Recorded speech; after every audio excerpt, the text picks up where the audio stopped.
I think there was a war using this technology, and when Jesus said the meek shall inherit the earth, it is actually the wrong translation of the word praus from Greek, and it should be those that know that they have great power but choose not to use it will inherit the earth. Here we're looking at what we call the MH370 satellite video. The description said satellite video airliner and UFOs. You can see this orb come flying in here at roughly Mach 2 or Mach 3 speeds. Second orb comes in from the water, and a third orb comes in from the side. Anybody that reads Paul's book or looks up Townsend Brown will see that they were doing experiments with something that looked like a classic UFO. It looked like a flying saucer. But I believe strongly that there is some supreme intelligence in the universe. And what Farnsworth is inferring here is that that supreme intelligence is metering knowledge out to humanity as fast as humanity can absorb it. Hello, curious humans. I'm George Howard of the Cosmic Summit 2024, and welcome to the Foxhole Podcast. We have a great show today that I think you'll find very interesting. But first, I want to urge you to join Randall Carlson and the most curious audience on Earth at Cosmic Summit 2024, June 15th and 16th in Greensboro, North Carolina. Tickets are on sale for $485 a piece and include 25 plus speakers, 2 parties, 2 lunches, an extraordinary seated dinner, and discounted hotel rooms for $179 a piece. Today on the Foxhole, we're joined by 3 friends of the Cosmic Summit for a group conversation. First is Summit Speaker Bob Greenyer. Bob is the director of the Pons and Fleischmann Memorial Project. The MFMP is an open source research project on YouTube, which for over a decade has fearlessly documented experimentation with the elusive phenomena known as cold fusion. Bob is on a quest to reveal the deepest secrets of the universe, and he's making a hell of a lot of progress, as you'll see. Second, we're joined by another speaker, Paul Schatzkin, author of 2 extraordinary books. The Boy Who Invented Television, which is the incredible tale of inventor T. Philo Farnsworth, and his other, more recent book, The Man Who Mastered Gravity, a twisted tale of space, time, and the mysteries in between. The book concerns the life and research of T. Townsend Brown, another similarly gifted 20th century inventor who appeared to master gravity before it was all swept up and away from the public in our history. Third, we're joined by internet phenom and CS24 attendee Mr. Ashton Forbes, or Just X Ashton on X, who believes our government has access to extraordinary technology fathered in the 20th century that may make commercial jetliners disappear into thin air. Thank you for liking, sharing, and subscribing to the Cosmic Summit on all major platforms. I hope you enjoy the show. Good afternoon, gentlemen. Hello, George. Afternoon, Hey, George. how's it going, Hey, George? 3 of my favorite guys. It's good to see you. All coming to the Cosmic Summit. Paul's going to be speaking on stage. Bob's going to be working with Malcolm in his classroom. And Ashton's an attendee right now, but we're going to work him in somewhere proper. He might maybe step in that classroom on Monday if he can stay till Monday. This is the high technology crowd for the Cosmic Summit, okay? And the way we get there from the summit, and maybe it's stretched, but it's somewhat just a reflection of my interests, and I think a lot of people share them, is that part of the suspicions of the Cosmic Summit crew is that there were previous technologies that might have not stayed with us and aren't acknowledged today and could have some importance and some explanatory power for things that happened in the deep past. And Ben Van Kerkwyk and Russ Allen, et cetera, and so forth, the speakers at the summit, firmly believe that there was a lost high ancient technology. So what we're doing with you guys is try to give the best look at what kind of technologies are out there that might be either lost and or suppressed, or perhaps they're falsifiable, and we can get to the bottom of some of that. But I think we're doing ourselves a disservice if we believe that there were ancient, unacknowledged or lost technologies without trying to say, hey, what were they? And do we have any hints of these things available to us now? So, y'all, Bob and Ashton have met. Paul is new to Ashton and Bob. And as explained in the intro, Paul is an author of 2 fantastic books, one about Philo T. Farnsworth and the second about T. Townsend Brown. Bob is a hands-on researcher who also puts everything he does out on the internet, and same thing with Ashton. So what I wanted to do was, get us off to a quick start and talk about the respective technologies you're investigating. So I'd like to just start with Paul and then Bob and then Ashton, and just tell us, where is your angle? Because there's some Venn diagram amongst y'all, and that's what we're going to try to discover, but we're also going to try to cross-pollinate if it comes off that way. So Paul, how about you get started and just tell us, what are your books about, and what are you talking about at the summit too? Well, most of the interest and traction that I've been getting, over the course of the past several months has been because of the second book that I released last year called The Man Who Mastered Gravity. And that is a biography of a man named T. Townsend Brown, who, even for the people who are aware of Townsend Brown, he is a considerable mystery. And it's a story that I told. I gathered most of the material between 2003 and 2009. When I was unable to make sense of it, I put it away for a while, but I never put it completely away, and it begged me back in 2021 and 2022, and I published it last year. The way I explain the Townsend Brown story is first by asking, have you ever heard of the ionic breeze air purifier? And most people will say they do. It was a thing that was advertised on TV, I think the 90s and the early aughts. It's an air freshener, air purifier that works on a process that has no moving parts. It's an electrokinetic effect. And it is based on an anomalous electrical effect, now known as the Byfield-Brown effect. Some call it the Byfield-Brown effect. I like Byfield. We'll call it the Byfield-Brown effect, that Brown basically discovered in the 1920s. And the story that began to unfold for me was that there's a legion of people who are familiar with this material that believe that the Byfield-Brown effect, when applied in a different manner and with slightly different materials, produces what I prefer to call a synthetic gravitation effect. The common terminology is anti-gravity, but I don't think that's entirely authentic. But it was able to generate artificial gravitational fields in opposition to the Earth's gravitational field. That is the mythology around Townsend Brown. Now, I spent 6 years researching that material, and what I learned that I can say with any certainty was that Townsend Brown spent half of his life engaged in some kind of classified military research, and the other half of his life was engaged in covert intelligence operations, largely to cover up the classified military research. And so the conclusion I reached was that I was trying to write the biography of a man whose story could not be told. Indeed. And I have read that biography. I highly recommend it to people, man. It is very, very interesting. And I'll get into it later, but it has some North Carolina connections that fascinate me too. It does. And I'm looking into those for you, George, and I'll hope to be able to speak to those when I get to the conference, because I've learned some interesting things about that. Maybe we can get to that later in this conversation. So that's the one story, is Townsend Brown, and did he or did he not find a way to manipulate gravity, and what doors did that open, and what rabbit holes did he go down, and why has he become such a mysterious character? And then the other character that brought me into this realm, going back 50 years now, is the man named Philo T. Farnsworth, who is the inventor of television. And the way I explain it now is that every video screen on the planet, including the ones we're looking at now, can trace its origins to a sketch that Philo T. Farnsworth drew in 1922 when he was 14 years old. And that was the advent of all electronic television. And there's lots of details to that story, but Farnsworth, I believe, was a man who was on a very different path than the rest of science at the time or since. And his path led him in the 1950s to an approach to thermonuclear fusion. That is the thing that has always fascinated me the most about the Farnsworth story.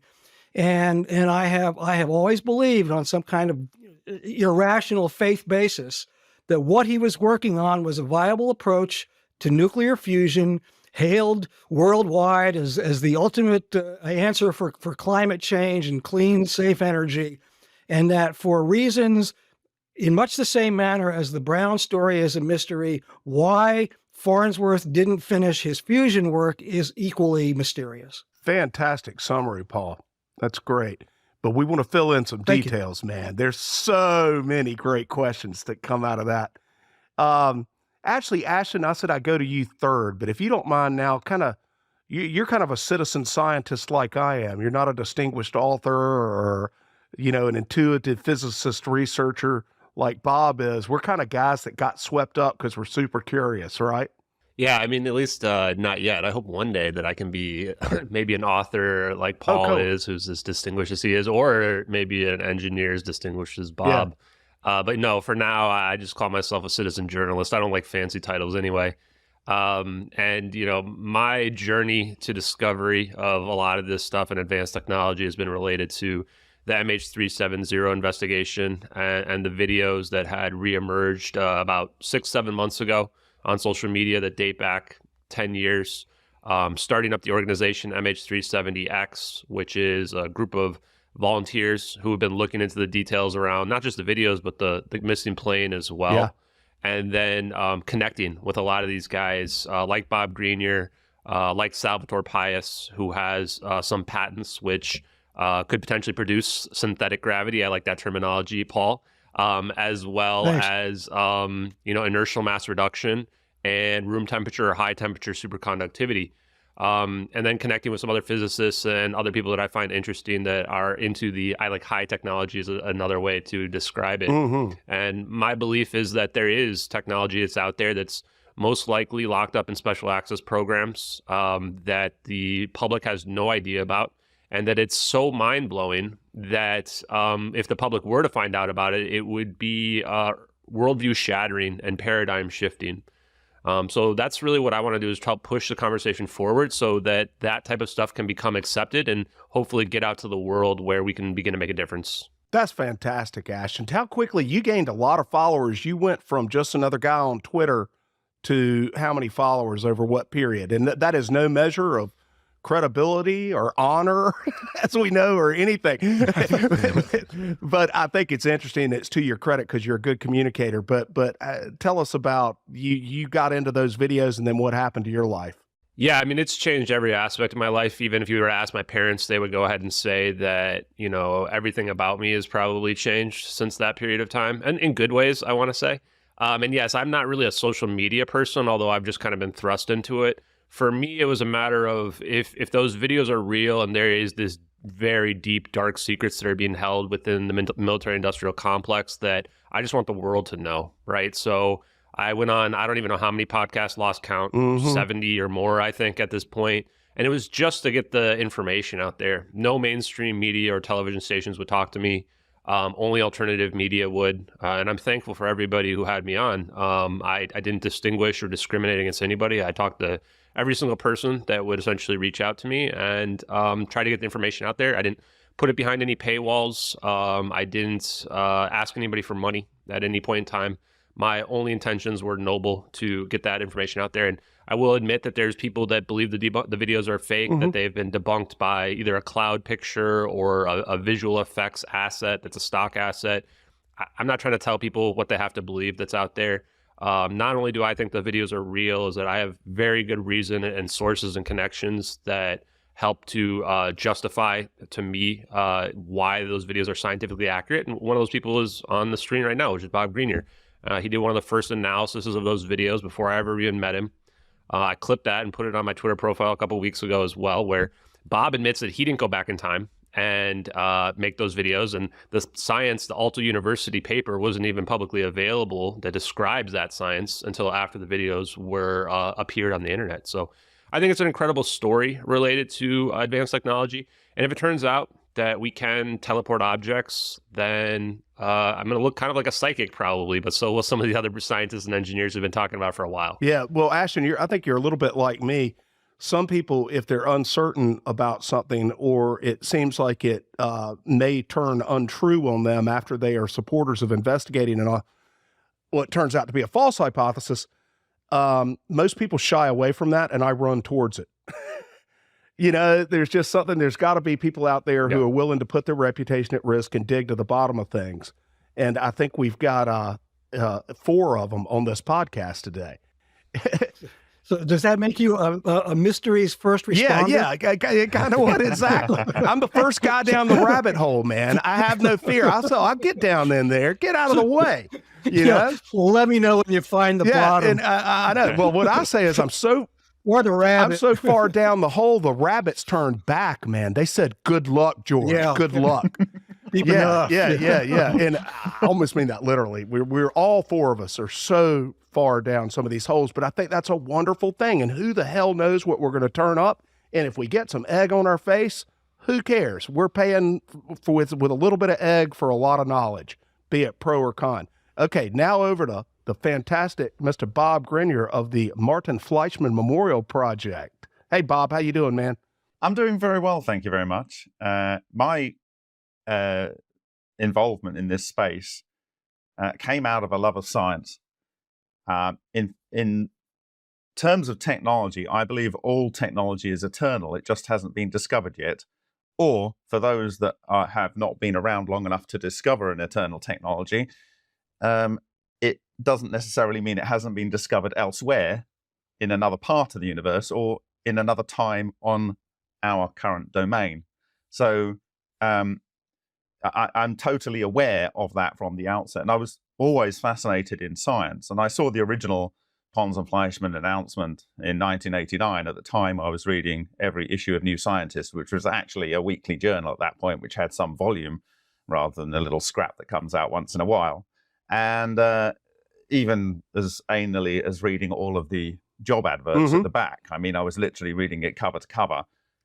And I was always surprised by what happened to that story, why this Czech-born scientist who went to my father's school and at the school that was just 15 minutes from the place in which I was born, I felt deep connections with him. And I wondered why such a person that was even a nominee for the Nobel Prize was actually going to ruin his career over something as foolish as mispublishing science. And of course, that isn't what happened. And there was a very controversial character called Andrea Rossi, who came onto the scene in 2011, and his theatrics got me interested in the field again. And I thought, well, I've had a child, my first daughter, and I wanted more children. But I was buying into this global warming or whatever it is, global boiling or climate change, I don't know what it is this week, narrative, since I was basically a very young boy. And I thought I probably shouldn't have another child, right? Because what kind of a world am I bringing them into? I said, no, that's a defeatist attitude. Let's see if I can go and find out if there's a solution to the energy problem. Then I'll be comfortable in having more children. And I'll work to make sure it comes about. And so I took myself, inspired by the theatrics of this person, to South Korea in 2012 to the then International Cold Fusion Conference or Condensed Matter Nuclear Science Conference in South Korea. And I met 4 other guys who had gone there similarly with a similar story. At least that's what they said.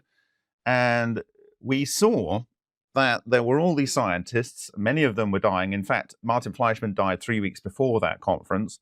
And they were talking about their different technologies, whether it's in gas or solid or liquid phase. But they were observing the same products, but they had about 70 different theories. And very necessarily, at least 69 of them must be wrong, because they can't all be right. But if they're seeing the same things, maybe there's a common thing going on. And because they all wanted to win the Nobel Prize, they weren't willing to replicate each other. Right.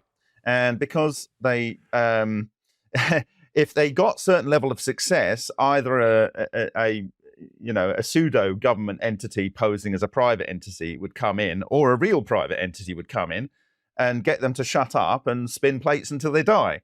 And so, I thought, well, we need to do something totally radical. So I came up with this concept called live open science, which is not possible with the National Instruments type equipment that was available and predominant in science at the time. The idea was to come up with a protocol, come up with the experiment, how we were going to do it, put it all out in the public domain before we run it, and then run the experiment and publish the experimental data as it came in. So there was no cherry picking. It's what it was. And the public could then say, why don't you change this knob? Why don't you change that parameter? And they could real time see us changing. Right. Amen, brother. And so what a great approach. What we said was, is there anyone out there that's willing to come forward and have their technology tested? You know, you all say you want someone to replicate it. And there was this guy from the Italian National Frascati Institute called Francesco Ciani. And he said, yeah, I'll give you my technology, the wires. You have to build the apparatus to, you know, replicate. I'm not going to do that for you. Otherwise, it's not real replication. And I'll work with you, but like hands off. And so our first one failed because we tried to change one thing that he said he was going to do next. It was later that we found out why that was significant.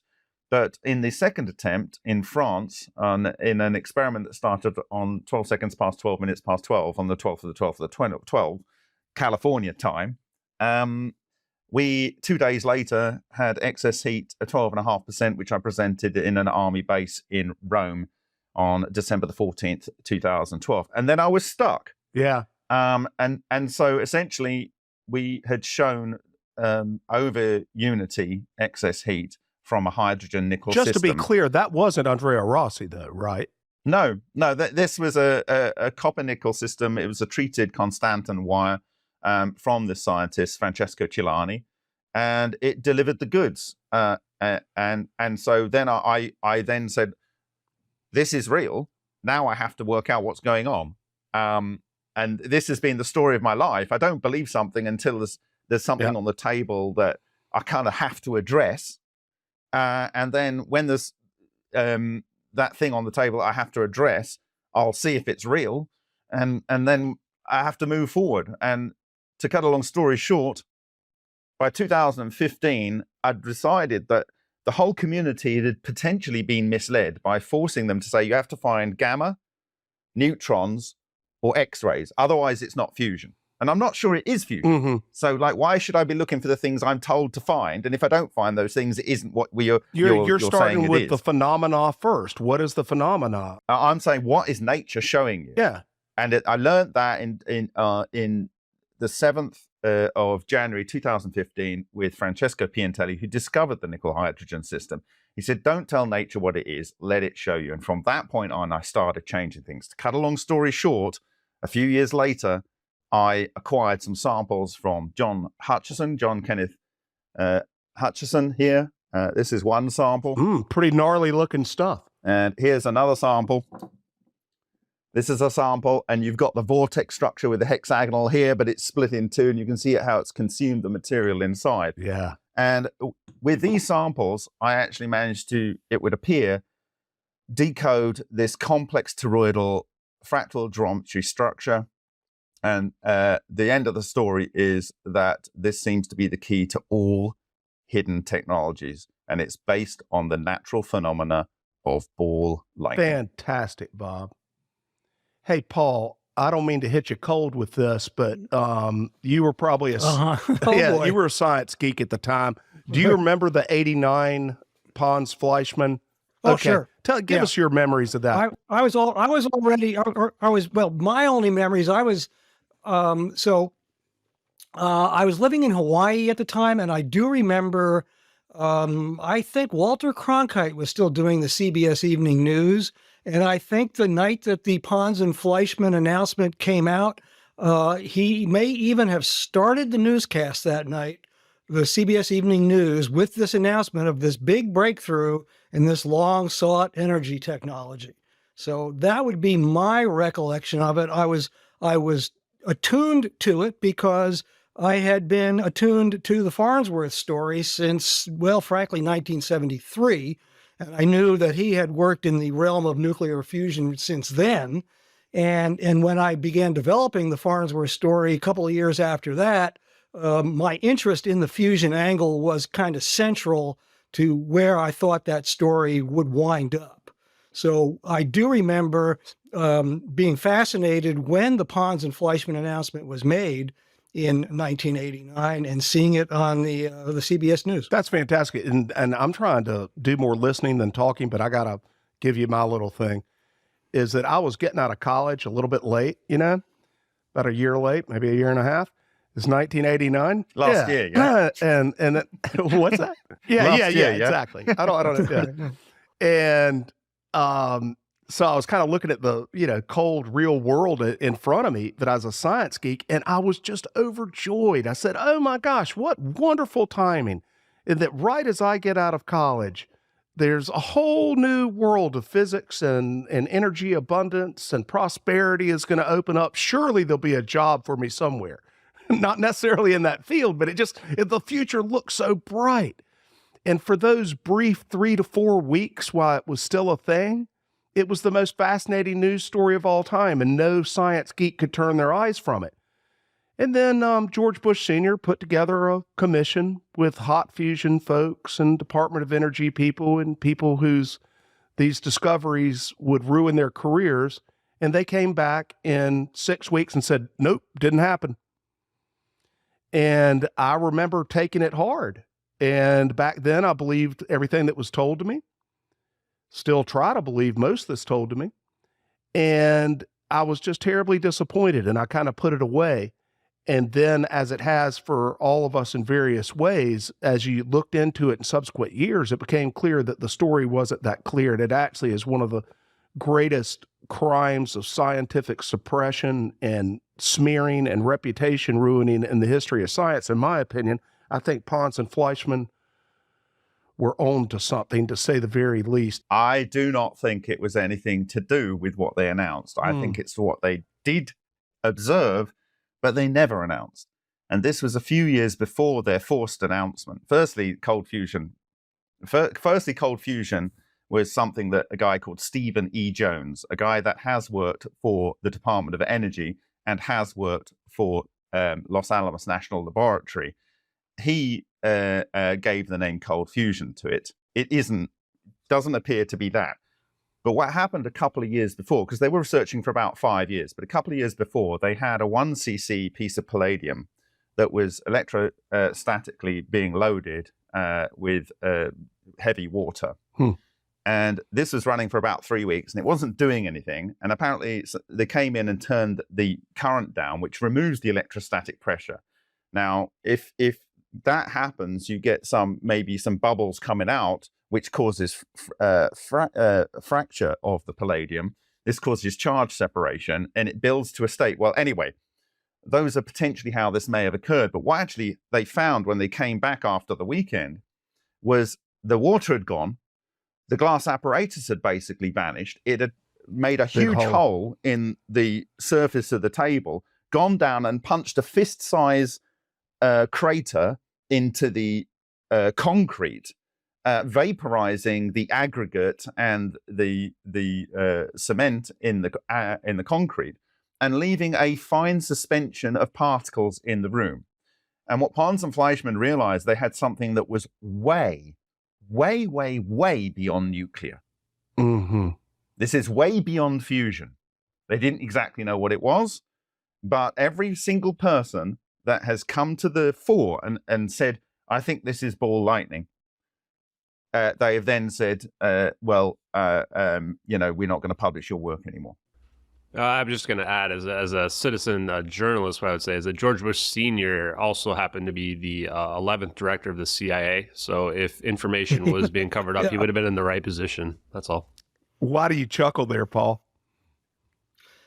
Oh, it's just the web of connections between layers of government, and just recognizing that little factoid that Ashton just shared with us, that George Bush was in fact one of the directors of the CIA. And then what do you know? Now he's president of the United States. How does such a thing happen? So I was just chuckling at the internecine web that such a statement reveals. Oh my gosh. And to take it a step further, he handed his son off to us for 2 terms. I mean, my gosh. Maybe it was his merit. Oh, and what was his son doing, or what happened during his son's tenure? Anyway, it's messy stuff, man.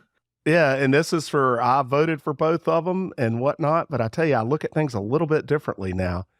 And y'all brought up dark programs. I talked to Paul this morning. I've talked to Bob many times about this.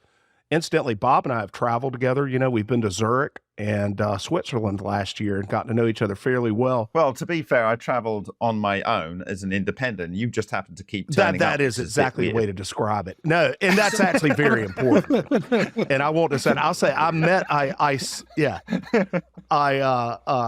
we coalesced.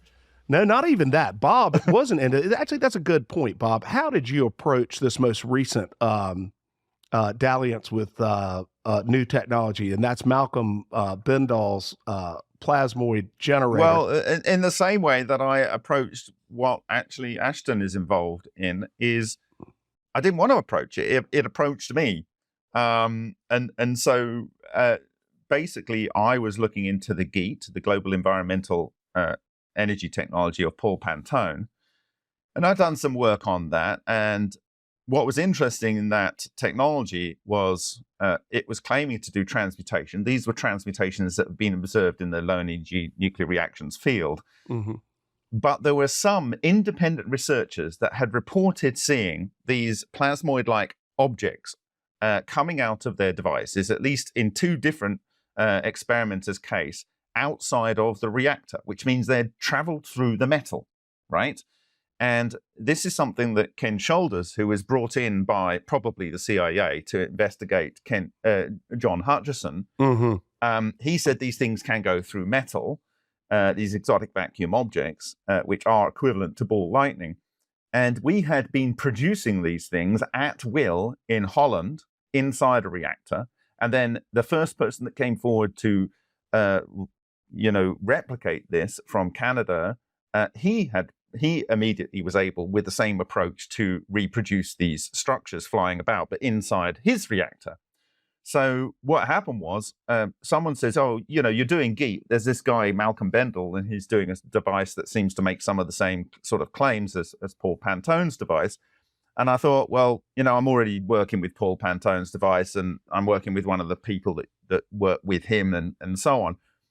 And so I kind of basically was brushing it aside, because it's not that it's not possible. It's just another one of the same thing, in my view. Mm-hmm. But then a guy that was connected to him, however, I don't know, but he sent me a video from about 8 years ago of these structures coming out of and into a piece of metal.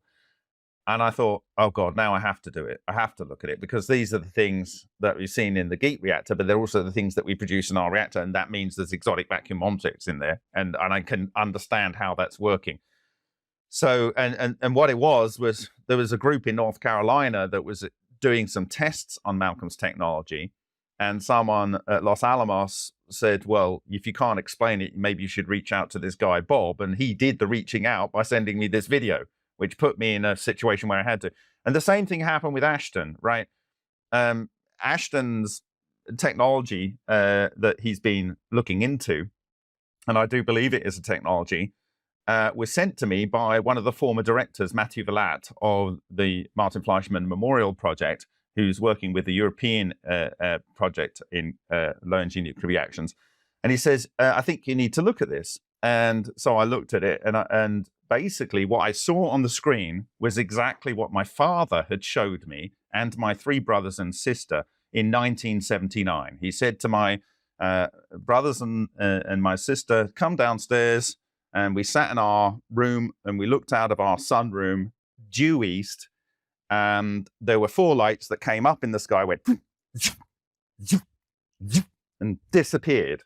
And what I saw in those videos that Ashton showed were functionally exactly the same. They were able to behave in the same way and so on as what I was. And then after we saw these things, my dad said, oh, now you can go to bed. And it's only last year that I came across this, the fact that it was probably directly above Shoreham Airport, the world's oldest purpose-built airport in the world. And, my dad was a top Mason, and he was into the Navy. He was respected in the Navy. So I was forced to look into Ashton's technology. So that's I've connected the Malcolm's technology and Ashton's. I didn't know that origin story, Bob. I didn't know that origin story about you getting sent the videos, nor did I know the origin story actually about Malcolm Bendall, which honestly just makes the weird letter that connects everybody together even more bizarre to me.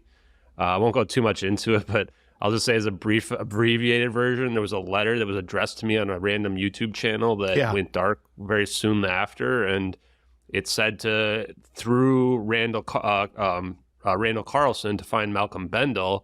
And it turns out Bob Greenyer was hanging out with Malcolm Bendall that same exact day that it happened. This is actually happened on George Howard as well. That kind of So put us weird. together. It was chilling, actually. And I think we came to the conclusion that that was a spoof video. Despite your initial reaction, it's like, holy cow, whoever made this really knows our stuff. And They wanted us to meet. Yeah. And what I think they were doing, assuming it is a spoof video, which is kind of where I am now, was they were closely following the Bendall story with Randall, and they were closely following your story, Ashton. And they thought mixing those two would be an exciting topic to start their new channel. Has that person come out with more videos other than about four or five? Channel's completely dark. Is it? Just went Has dark it like gone a few days dark? after. Yeah, totally dark. Did you download So, it? anyway, Do you have just real quick? Do you have that video? Did any of us get it? It's on the internet still. I mean, it's just Okay. I should download it just to be safe. But I played it on my YouTube channel several times, so it's not going anywhere at this point. But yeah. Hey, George. Yeah, let me jump in here with a couple of observations about some of the terminology that we've been hearing here. My ears perk up when I hear the word plasma or plasmoid.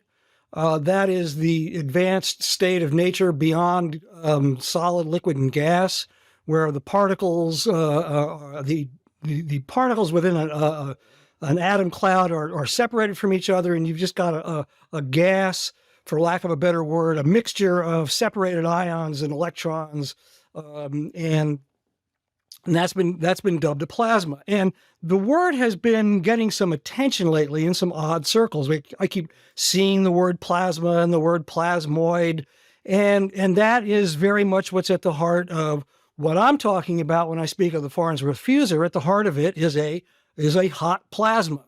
This dissociated gas of ions and electrons that are causing some of the ions to collide. And there are stories around the Farnsworth fusor about unexplained things that happen in the vicinity, and maybe we can talk about some of those later. But the other word that catches my attention, because it's kind of plasma adjacent, is this expression ball lightning, which is another one of these phrases that keeps coming up from time to time and being a source of unexplained mysteries of its own. And the reason it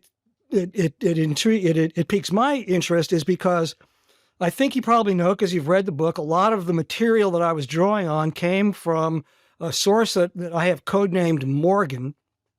And one of the very first things Morgan said to me in one of our earliest communications was, stick to ball lightning like spit on chewing gum. God, that is and absolutely stunning, isn't it? and I regret that I have not yet read the big book on ball lightning, and maybe I'll read it before the Cosmic Summit. The book? How many books do you want? This is where the cross-pollination comes into play, and we don't have to do it right here, but you've got a ball lightning expert right here in Mr. Greenyer. So yeah, well, it doesn't matter how many books there are. We're still not sure what it is. Yeah. It's a rather persistent mystery, and it seems like anybody that ball lightning research has kind of some kind of cap to it. Like all of a sudden, it just doesn't go any further. It just remains in the back of the I'll draw on that point. So when Kenneth Radford Shoulders, the inventor of the screening technology for microelectronics and the inventor of the quadrupole mass spectrometer, as two of the things that he invented, when he started talking about the fact that exotic vacuum objects, which were in part born out of John Hutchison's research and in part born out of Winston Bostick's plasmoid research, when he was talking about those things being ball lightning, there was a discussion on the condensed matter nuclear science library which is at lenacana.org, that all of his work should be removed from the database. And that was requested by a former Los Alamos National Labs researcher who actually was part of developing nuclear rocket on what propulsion. basis did he ask for it to be taken down, Bob?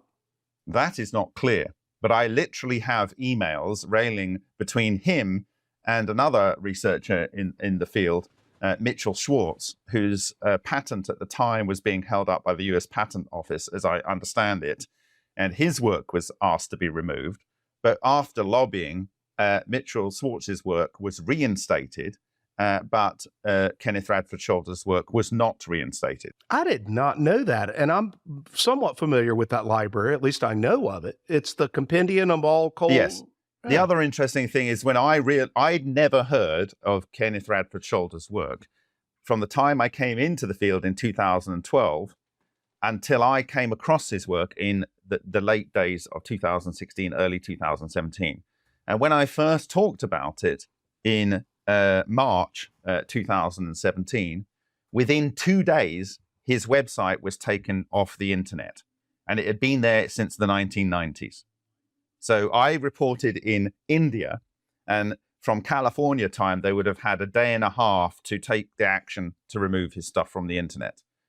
And that was very sus. And later I found that when Takaaki Matsumoto, who started cold fusion research in 1989, almost immediately, and had his first successful results in 1989 and published widely in the American Nuclear Science Journal, Fusion Technology.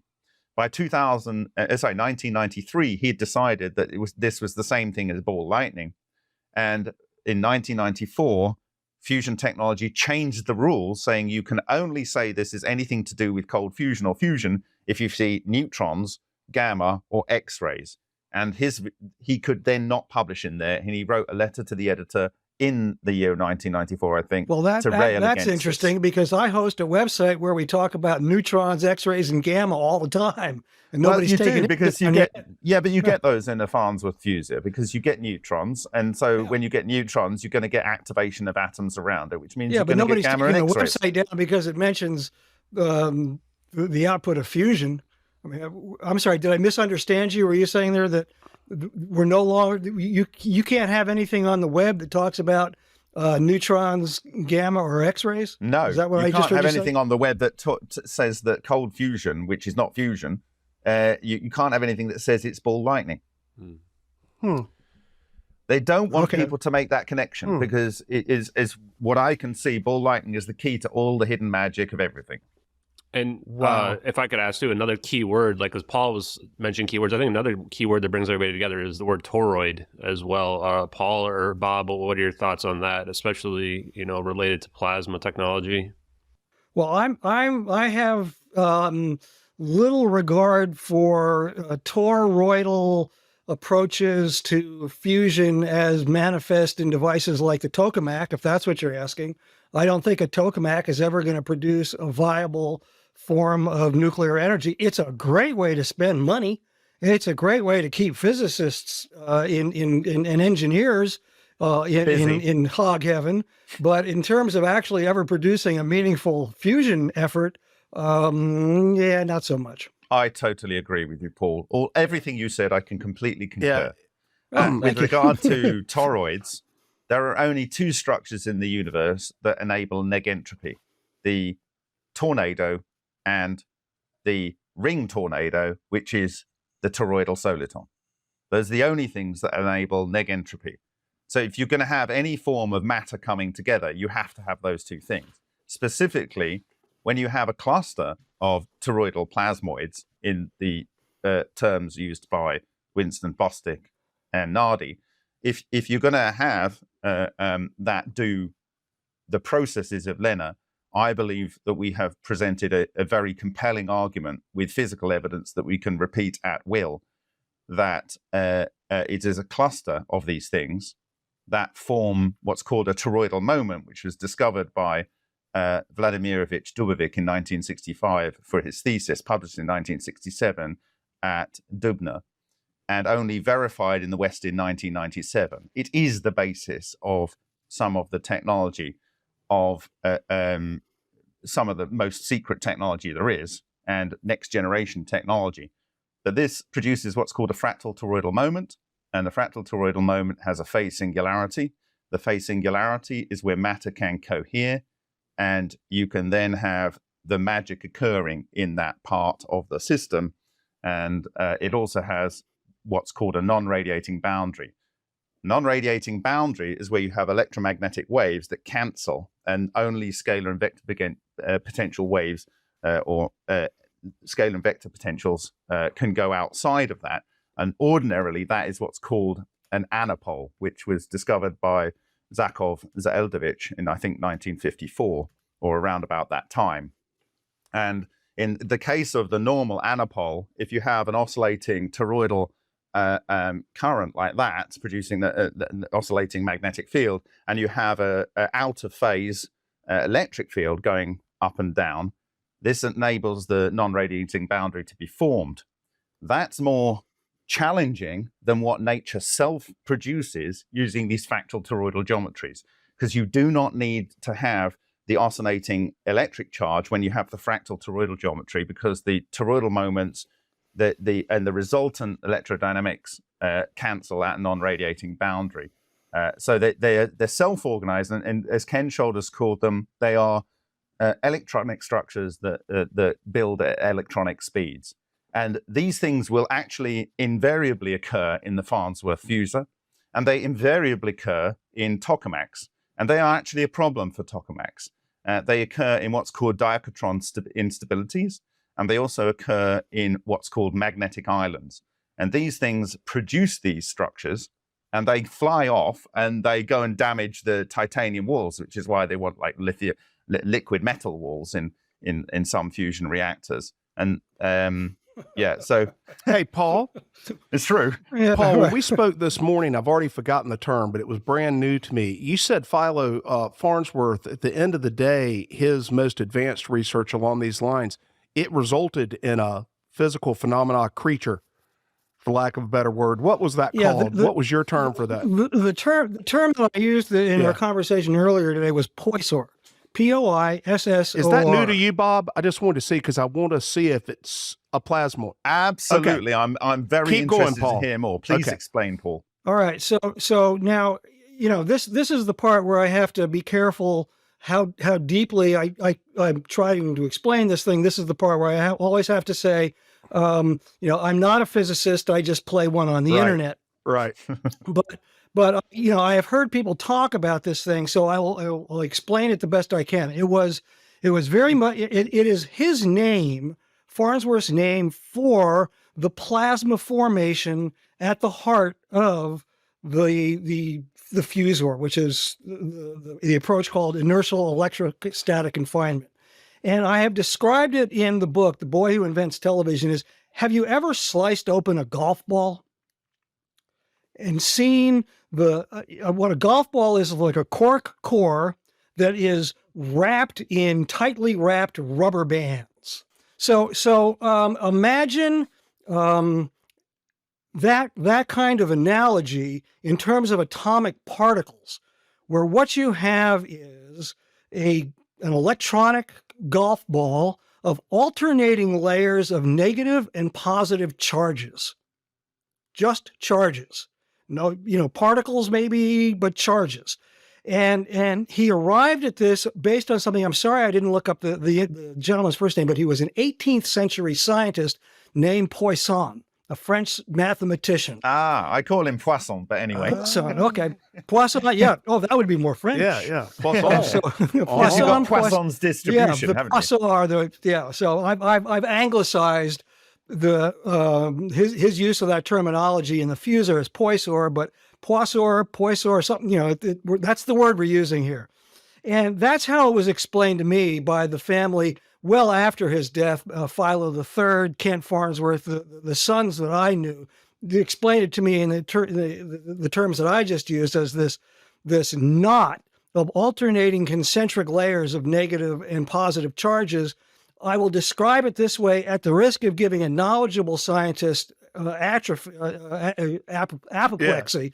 But The negative charge space will attract the ions. Once they get past the negative charge space, the positive charge space will propel them further inward to the next layer of negative, to the next layer of positive, to the next layer of negative, until they congeal in the center with enough force to fuse. Bob, that is a very oversimplified explanation of what is going on in the plasma core of a Farnsworth fusor. Bob, where is that in the Greenyer glossary? Do you have a name for that beast? Does that match up with plasmoids? Is he seeing the same thing that Shoulders was seeing? Well, these things would be called double layers in the electric universe.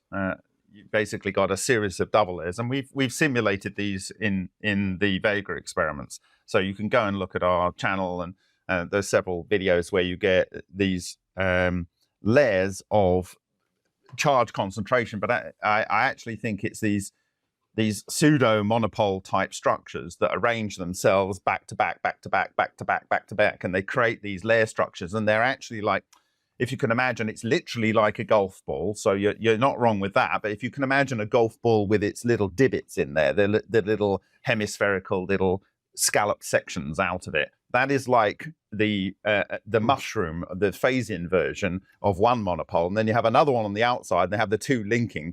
And then you have then they have these back to back and back to back, back to back, but they're in a spherical. Is that the same thing as the wheels within wheels, though?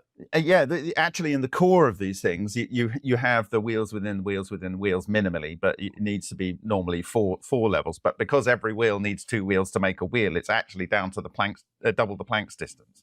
So in my thinking, but yes. It's a deeply complex system that self-organizes extremely quickly, and it's very easy to produce them. And this is why you can get people, teenagers doing a Farnsworth fusor. But wherever you get charge emission and the right field arrangement, you will get these kind of structures forming, and then the structures themselves will self-organize because they both repel and attract each other. You mentioned, and it's true that there are teenagers that have built the Farnsworth fusors based on the technology that is presented at the website I've been hosting for 25 years called fusor.net. And thank you very much, Paul. Thank you. And George and I talked about this a little earlier. I think there's an important distinction we have to make between the devices that are being built at fusor.net and the Farnsworth fusor. When we speak of the Farnsworth fusor, the general umbrella that we're talking about here is the approach to fusion called IEC, or inertial electrostatic confinement. Yeah. And I think my experience has been that there's a very important difference between the devices that are being experimented with by the people who are members of fusor.net or have become members of what we call the Neutron Club and have actually produced fusion in their devices, and what I think of as the Farnsworth fusor. The device that they're building at fusor.net, I call the Hirsch-Meeks variation of the Farnsworth fusor. I don't know how well you're familiar with the history, but in the 1960s, the whole Farnsworth fusion operation in Fort Wayne, Indiana, was under the umbrella of ITT, which had acquired Farnsworth's company when it faltered after World War II. ITT acquired Farnsworth Television and Radio in 1949, and Farnsworth's fortunes then became subject to the whims of ITT's corporate needs and desires. The Google of its day. So when, yeah, very much so, yeah. So when Farnsworth began to formulate his approach to fusion, which he had been thinking about probably since the 30s, or since the idea of fusion first began to bubble into the scientific firmament, when he began, I'm sorry, I lost my train of thought there. He began, he began developing the actually, when he arrived at the point where he had a conception in 1953, he did more math for 6 years on a device called a monomatic calculator, which his son described to me as a one-armed bandit of a computer. It was, you punch in a bunch of numbers and you pull an arm and it would run a calculation. You punch in some more numbers and you pull an arm. That was computing in the 1950s. He spent 6 years doing that. And then he was ready to build a device, and he went to ITT and he said, I want to build this device. And they said, no. And he had to get the permission of ITT. Finally capitulated when he started building a fusion lab in a spare bedroom at his home. And they ITT said, well, okay, if he thinks he's got something, let's help him out a little bit. And so they did build a fusion lab at the ITT Farnsworth Labs on Pontiac Street in Fort Wayne. The point of the story is that the ITT kept going to the AEC for funding. ITT didn't want to fund Farnsworth's fusion research out of their own treasury. And they saw that other institutions were getting federal money to develop fusion approaches, and ITT felt like, well, where's ours? Yeah. And so they prevailed upon Farnsworth over his objections first to bring in a newly lettered and credentialed PhD in nuclear physics, a man named Bob Hirsch. And if that name is not familiar to you, it should be, because Hirsch is the one who went on in the 70s to become the head of the fusion branch of the Department of Energy and funded all the tokamak research. Just boondoggle balls. Yeah.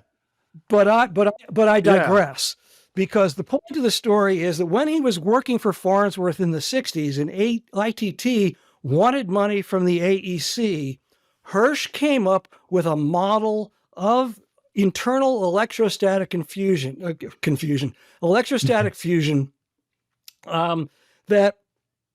that he could literally place on top of something that looks like a dessert cart and roll into the Atomic Energy Commission, not to demonstrate the Farnsworth fusor, but to demonstrate the concept of inertial electrostatic confinement for the benefit of the Atomic Energy Commission, in order to try to get some funds diverted from all the massive amounts of money that were being poured into magnetic confinement. So what we're looking at is the Hirsch-Meeks variation. Gene Meeks was another guy that worked in the Farnsworth lab, somebody I met back in the aughts. And we've got some photos of Gene showing us the way around in the inside of a fusor. But what we're working at fusor.net is the Hirsch-Meeks variation. And it serves its purpose of teaching people how to work with those kinds of concepts: the vacuum, the deuterium gas, the machining and engineering that goes into building a device. But where it differs from a Farnsworth fusor is in two important ways. The cathode configuration is very different. And in the most advanced versions of the Farnsworth fusor that Phil Farnsworth was developing in the 1960s, the cathode, rather than a simple wire grid, is kind of like a ball with a variety of holes in it. And some of the holes accommodate the second difference, which is an ion beam. So you'll see in the pictures of the Farnsworth fusor from the 60s, an array of ion guns, so that the particles that we're talking about, rather than being simply drawn in out of the gas that's emitted into the chamber, these ions are being fired in at a very high velocity. Can I stop you there? Sure. What is the nature of the electrodes that's firing them in? I don't have, they were called ion guns. The geometry, are they like a point, or are they a ring, or what? It's a beam. Does that answer your question? Well, yeah. Well, yes and no. What is the source of the beam? Deuterium? No, is it a positive source or a negative source? It's a positive source. I'm gonna, we're stretching my knowledge, my specific scientific knowledge here, but my sense of it is that we are ionizing the deuterium gas before it enters the chamber, and then firing that those ions that have been extracted from the deuterium gas into the chamber. See, here's the thing, Paul, because if you move anything through a tube, or anything comes from a point source, it will have a toroidal form to it. Why?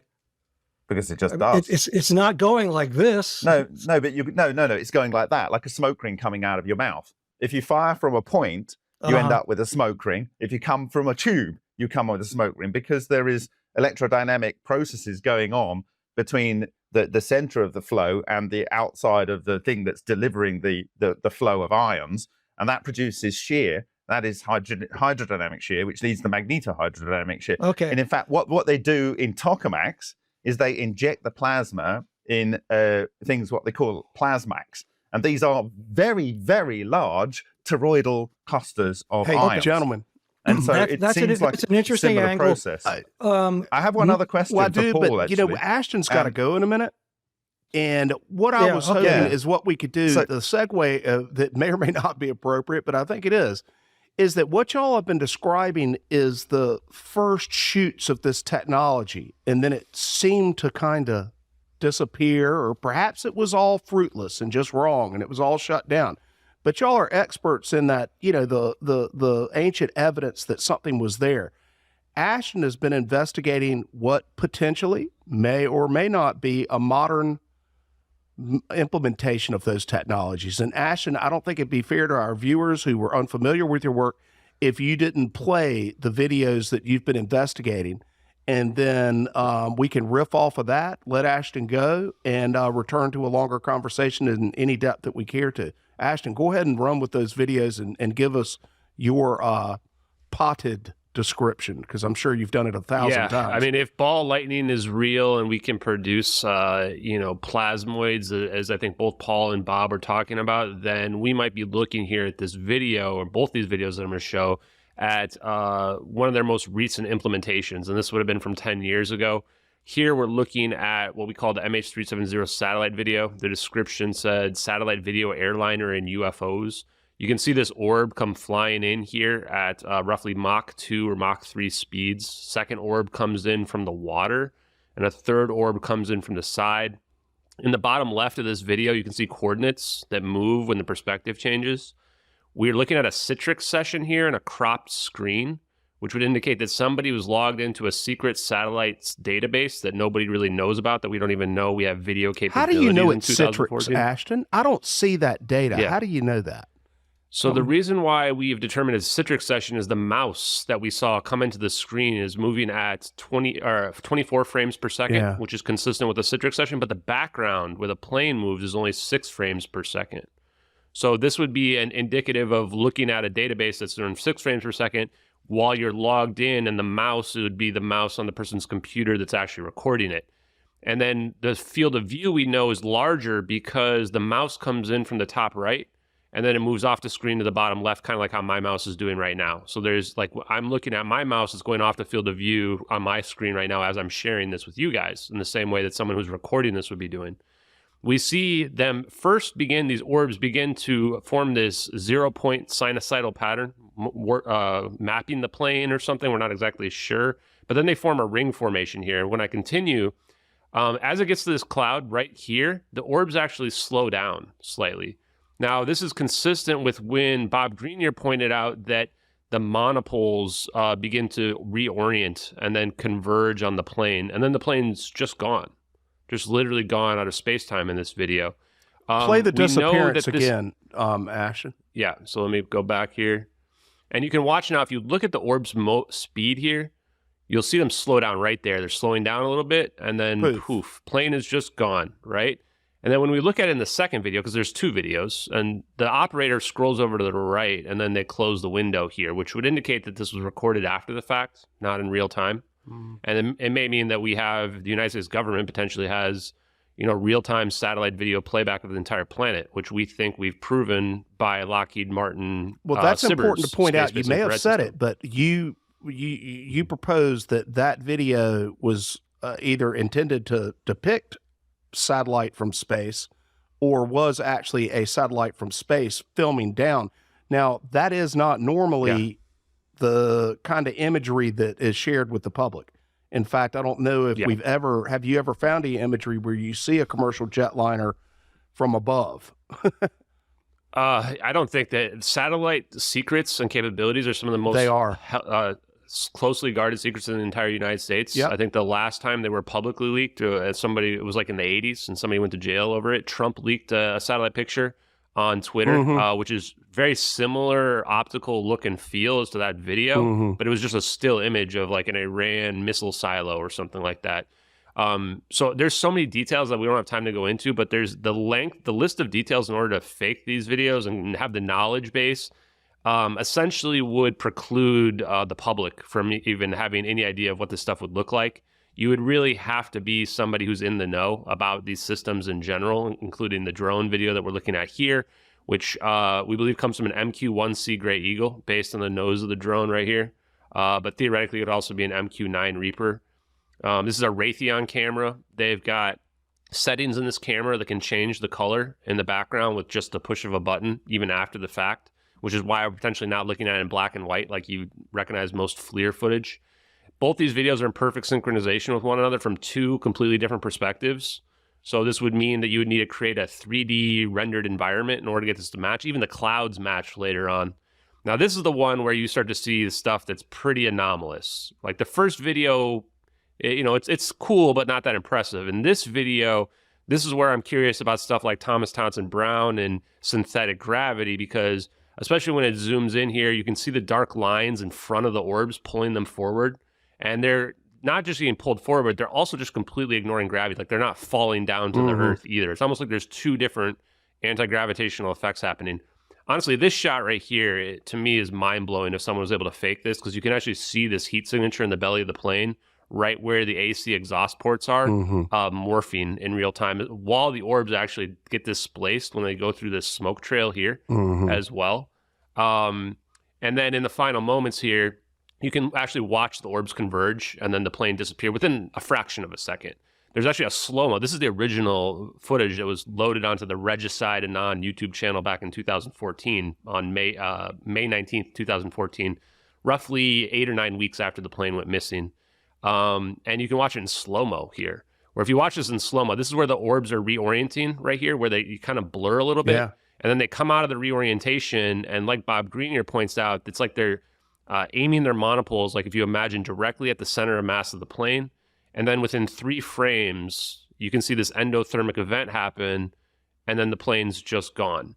And normally I wouldn't take a video like this seriously without engineers and scientists going, yeah, this matches our scientific expectations, as well as the fact that they never found this plane. They found a few pieces of debris in Africa, while they argued this plane crashed in the South Indian Ocean, and yet no debris washed ashore in Australia. So real quick, I like to extend the condolences to the families of the victims of this incident, because it's a tragic one no matter how it plays out. And I'm not trying to dig up any old wounds, but the more investigation that we've done, the more that what we see in these videos checks out with the evidence of the witnesses, the fire event related to 500 pounds of lithium-ion batteries on board. Which you can see in the bottom. And the cover-up. And they didn't know when the video came out, was it public knowledge that there might have been a lithium-ion battery fire? It had been posted a couple of times, but pretty much it was just overlooked for the most part. Like no one really took it seriously. So that's the part where we found 1 or 2 articles, and there was even Dr. Edel, which is an expert in lithium-ion battery fires, mentioned that they can keep these fires at bay for a few hours. And we found a witness who saw the plane glowing orange at the location where we see those coordinates in the satellite video. The raw telemetry data, so the satellite ping data where the plane actually went, wasn't even made publicly available until May 28th, which is 9 days after the video was published. So I don't know if the person was psychic and they were like, oh, yep, we know exactly where to place the plane. But the public really had no idea. And if people, like all of us here, are old enough to remember when that happened, there was so much obfuscation. We didn't really know what happened with the plane. Did it disappear in the South China Sea? Did it disappear somewhere in the Straits of Malacca? So, my conclusion is that there's far too many elaborate details in these videos for them to be fake or hoaxed by anybody that's not a state actor. And they would seem to implicate the United States government, because both assets filming are United States government assets. And I think the bigger thing is that in 2014, planes don't disappear. As simple as that. We know the United States government knows what happened to the plane, whether it's these videos is what happened or something else. The United States government absolutely knows. That's why they've rejected every FOIA request to every single agency based on national security and foreign policy. And so I kind of leave it up to the audience to determine what they think happens. I think my opinion is that this technology is so advanced that it's going to take a while for us to catch up to it. And what I want to know from the other people on the panel here is, if there is technology like this, or like what you guys have discovered, why do you think they're hiding it? My opinion is this is a national security implication, right?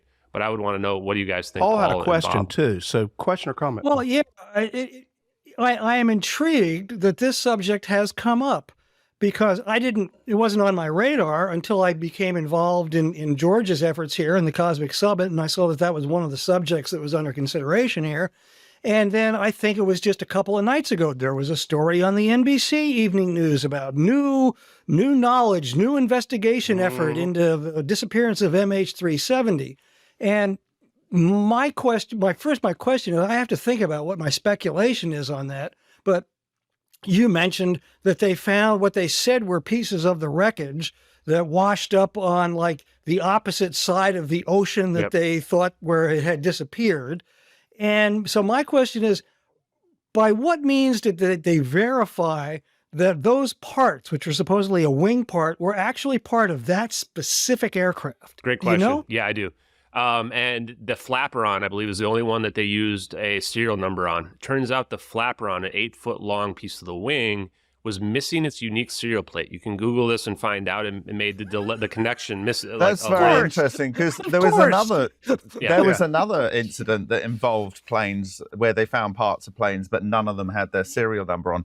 Now, most people don't know this, but I had a girlfriend who worked for the Boeing Service Center in Gatwick Airport. So she managed the engineers that do the swap out of parts. And when you are maintaining a plane, every single part that you can swap out has a serial number on it. And they track where that serial numbered part goes. And then they get another serial number, which might be a reconditioned part or a part that's been certified as being suitable to put back on the plane. And it has a serial number. And it's interesting that you have these events that occur where they find a fragment, but none of them seem to have their serial numbers on. Yeah, and so the part number is what they use to match to the plane. And so they found a partial match on a part number related to some numbers, and they said, oh, well, we've looked back through the maintenance records and decided that this must be MH370. But there was also a 9M MRI, which is another exact model of the plane that was scrapped and purchased by GA Telesis the year before in October of 2013. And then there was even another 9M MRK. It's two of them, both purchased from Malaysia Airlines, that both could have had, equivalent pieces of the plane if those were scrapped and thrown in the water. Our argument, what we present, is this plane's getting teleported somewhere else. Although I think from talking to Bob, there's a possibility that we're looking at some type of annihilation event on these videos. But if it was teleported, the most likely location is somewhere else on Earth. Go ahead. I don't have a problem with teleportation. So this is something that effectively ball lightning can do. Sometimes it's able to go into a plane, in fact, and come down the corridor of the plane. That's a known example, but it can go through walls. It can go through particularly glass, sometimes by leaving a hole, and sometimes apparently not by leaving a hole, although some authors have identified an extremely small hole at the center of where these things have gone through. So teleportation, I don't think, is a problem, and I think it comes from this fractal toroidal geometry that all of when I can share some material if I can. Please do, Bob. Well, yeah. Okay. So if it's okay, because I'm gonna have to drop here in just a second. Go ahead, finish you up, guys can Ashton. continue on. I just want to make sure go that ahead, I Ashton. get out Sorry. what I need to get out. The related is that I think that our best investigation efforts and arguments would be that this plane showed up somewhere in the Indian Ocean, but west of the Maldives or near the Maldives, because there was like 20 islanders on a small island of only 3,000 people that don't see planes, see a jumbo jet flying incredibly low with the red and white stripe of Malaysian Airlines at 6 a.m. flying towards Diego Garcia military base.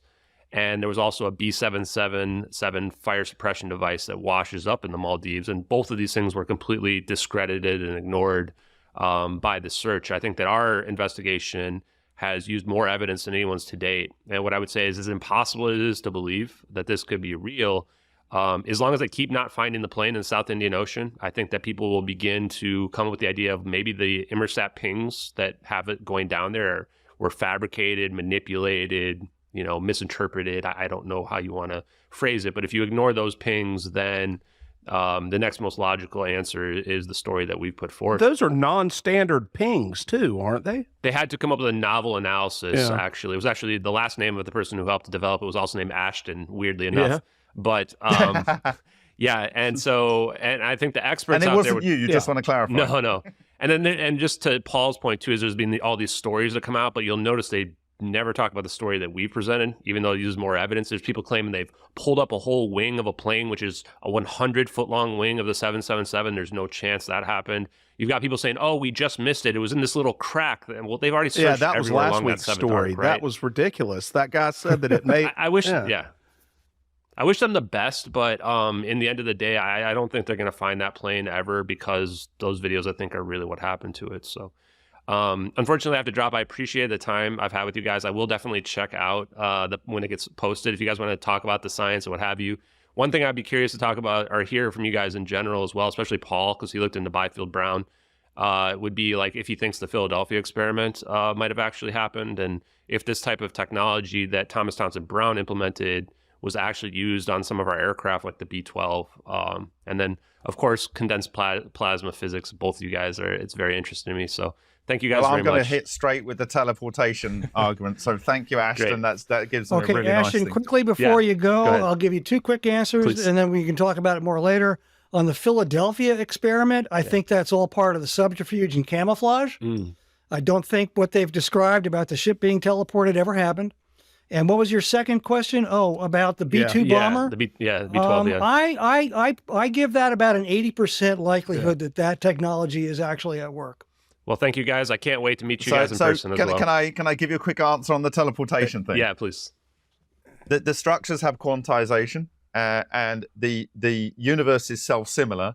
Normal atoms have a pixelation of where they can exist at that kind of scale. But when you make these exotic vacuum objects, which are hundreds of orders of magnitude bigger, their toroidal package can only exist in this point and this point, let's say, which are vastly far apart. So they're only moving in their space-time a small distance, but actually moving a very large distance with the same number of steps. And so it appears to have teleported. And you could probably define how far it would teleport by energizing it to a certain level. So it would disappear in one point and it would appear in another point. So I think the teleportation is very feasible. And to talk about the Philadelphia experiment. Well, I've got to drop it. I'll let you guys continue to talk about it. Thank you very much. Ashton, I appreciate we'll it. see you, buddy. Cheers, Thanks for joining. Ashton. Catch you later. All right, Bob, let me ask you this question. Go on. If teleportation is plausible, why am I still down here on the planet of the stupid people? Yeah, well, there's not a lot of nice places nearby that you can teleport to, so I don't. Not so saying it's when you blink and you're in one place and you're in another place, you have effectively teleported, right? When people kind of they think of teleportation as you disappear from one point in space and time, you instantaneously appear in another. That isn't even what happens when you're communicating, using electromagnetic waves, and you're sending a packet of information. Like, for instance, in this call, the packet of information is gathered, it's encoded, it's sent through some data transmission medium, but the delay is imperceptible, hopefully, between the sender and the receiver. So that information, at all intents and purposes, it teleported. The only thing that is really instantaneous is if you had some coherent condensate or entangled structures where an event in one place is instantaneously reflected at the other, but it is not being teleported. The information has been teleported instantaneously, but it hasn't been moved. It's in both places at the same time, if you know what I mean. It's not moved, it's just communicated. With regards to teleportation, I think this came about from the Tesla's homopolar generator. And I will talk about this in more detail. But when you understand that his 1880s homopolar generator was quite unique, it's never really been developed by other parties. The British Rail patent for a UFO from, I think, the 1860s, so 1960s rather, or 1970s, 1973, I think, something like that. That had a homopolar generator in it, and so does the so-called alien reproduction vehicle, sports model or whatever Bob it is, Lazar's have a homopolar generator in it.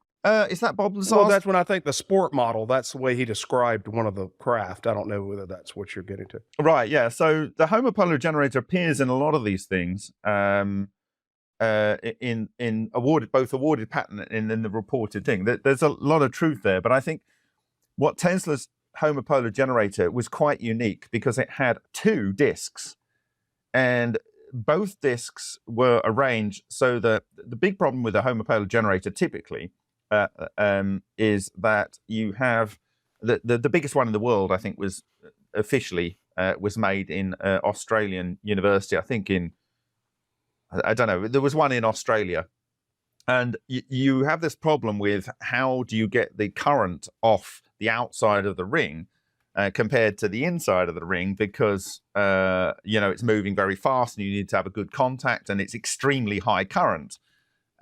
So if it's extremely high current, if you don't have a very low resistance, you're going to have a lot of thermal losses. Okay. Well, actually, Tesla got around this in the 1880s by having the magnets, two disks that were bound together with a conductive pulley. And he had the magnets arranged on one disk one way and the magnets arranged on the other disk the other way, such that he could draw the current from the axles on both sides. Okay. And in certain configurations of this device, he will, without, whether he likes it or not, in my view, he will create a toroidal moment. And I think that Tesla, and this, bearing in mind, is before the discovery of an electron, right? Yeah. They had electric current before they had the discovery of an electron, right? So this is in the 1880s. So I believe that if he spanned that fast enough, he would have created weird effects, including time distortion and maybe spatial distortion. Okay.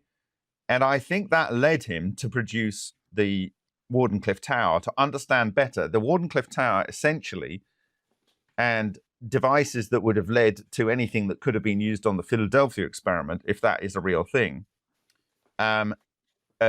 would have been an electrodynamic version of this mechanical device, which he uniquely invented.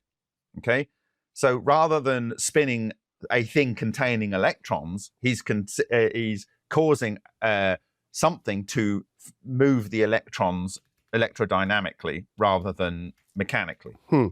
And it would yield the same effect. Bob, I want to turn to Paul. Paul, if you've got a comment, you can lead with that. Then I've got a question for you. Sure. I just wanted to return a little bit to Morgan. You're the only person on the call, I believe, I haven't pinned Bob down on this, who apparently was contacted by a DART project operator who worked in those fields for years, and you've kept his name secret. You know his real name, I presume, right? Mm-hmm. Yeah. Okay. Why did he tell you? Why did he reveal some of this information to you over such a long period of time? Tell us more about Morgan. Well, this is where I have to lead with a disclaimer that I offer at the very beginning of The Man Who Mastered Gravity. That when you're exploring the Townsend Brown story, we talked about Venn diagrams earlier. Yeah. The Townsend Brown story exists in the intersection of the Venn diagram between science, science fiction, and pseudoscience. And so I say that as a preamble. That's what makes it interesting. Just to show, that I cannot, in a Woodward and Bernstein kind of way, where I know I have corroborating sources, multiple corroborating sources. I cannot comfortably, safely attest to the absolute veracity of the material that I've conveyed in the book. Understood. But Morgan, but I tried. That was why I walked away from it for so long, because I couldn't see the material in a way that made rational sense. But if I was able to approach it from a slightly more oblique narrative angle, then I found a way I could put it all together. But Morgan is a central character in the story in two ways. He was first an acquaintance, a friend, I'm trying to think of a better word, significant other of Brown's daughter. Oh yeah, yeah. He comes into the story as a friend of Brown's daughter, and they went on to have a romantic relationship in the early to mid 1960s. But he was also exposed while still a friend, he was exposed early on to some demonstrations of Brown's technology and understood in a way that nobody else had previously what was going on there. And by that means, Brown began to identify him as somebody who might be suitable for whatever network it was that he was working with, which is called the Caroline Group in the book. So Morgan is, I will use the expression that Nick Cook uses in his book, the hunt for 0 point, the hunt for anti-gravity technology. He describes his hidden source as a blended source that he's named Dan Marcus. And in the same sense, Morgan becomes a blended source for me, who is providing me some information, most of which I think has a high level of credibility. Some of it you have to kind of take with a grain of salt. But he is somebody who was an intimate to the family first, and then became part of the intelligence network that I believe that Brown was associated with. And what exactly their role was in the work that he was doing is where it all begins to go down the slippery slope of the rabbit hole. Yeah. So, I mean, does that answer your question? Morgan was a confidential source who I first communicated with in snail mail. He just showed up kind of out of nowhere. Linda and I were working closely, not finding what we needed. That's Brown's daughter. Linda is Brown's daughter. That's Brown's daughter, Linda Brown.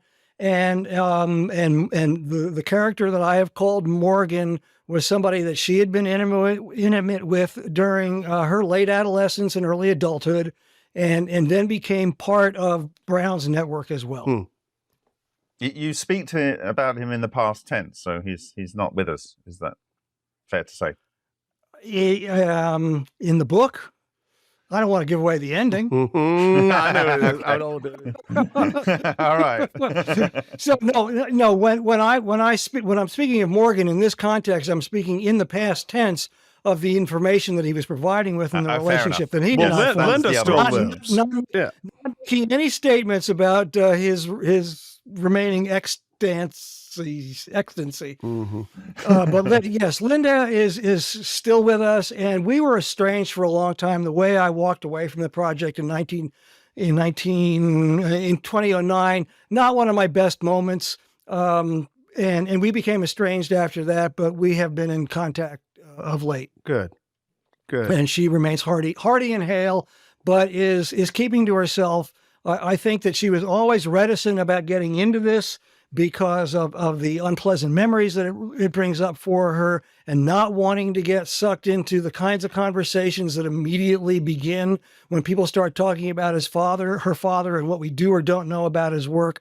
So she's going to stay in the background, but I know that she's tuned in. Bob, were you familiar with the Byfield Brown effect and that kind of stuff? Do you have, or does that ring a bell? Because it's an electrostatic kind of effect. I mean, in that respect, I would say that the Farnsworth fusor is in the same family of thinking.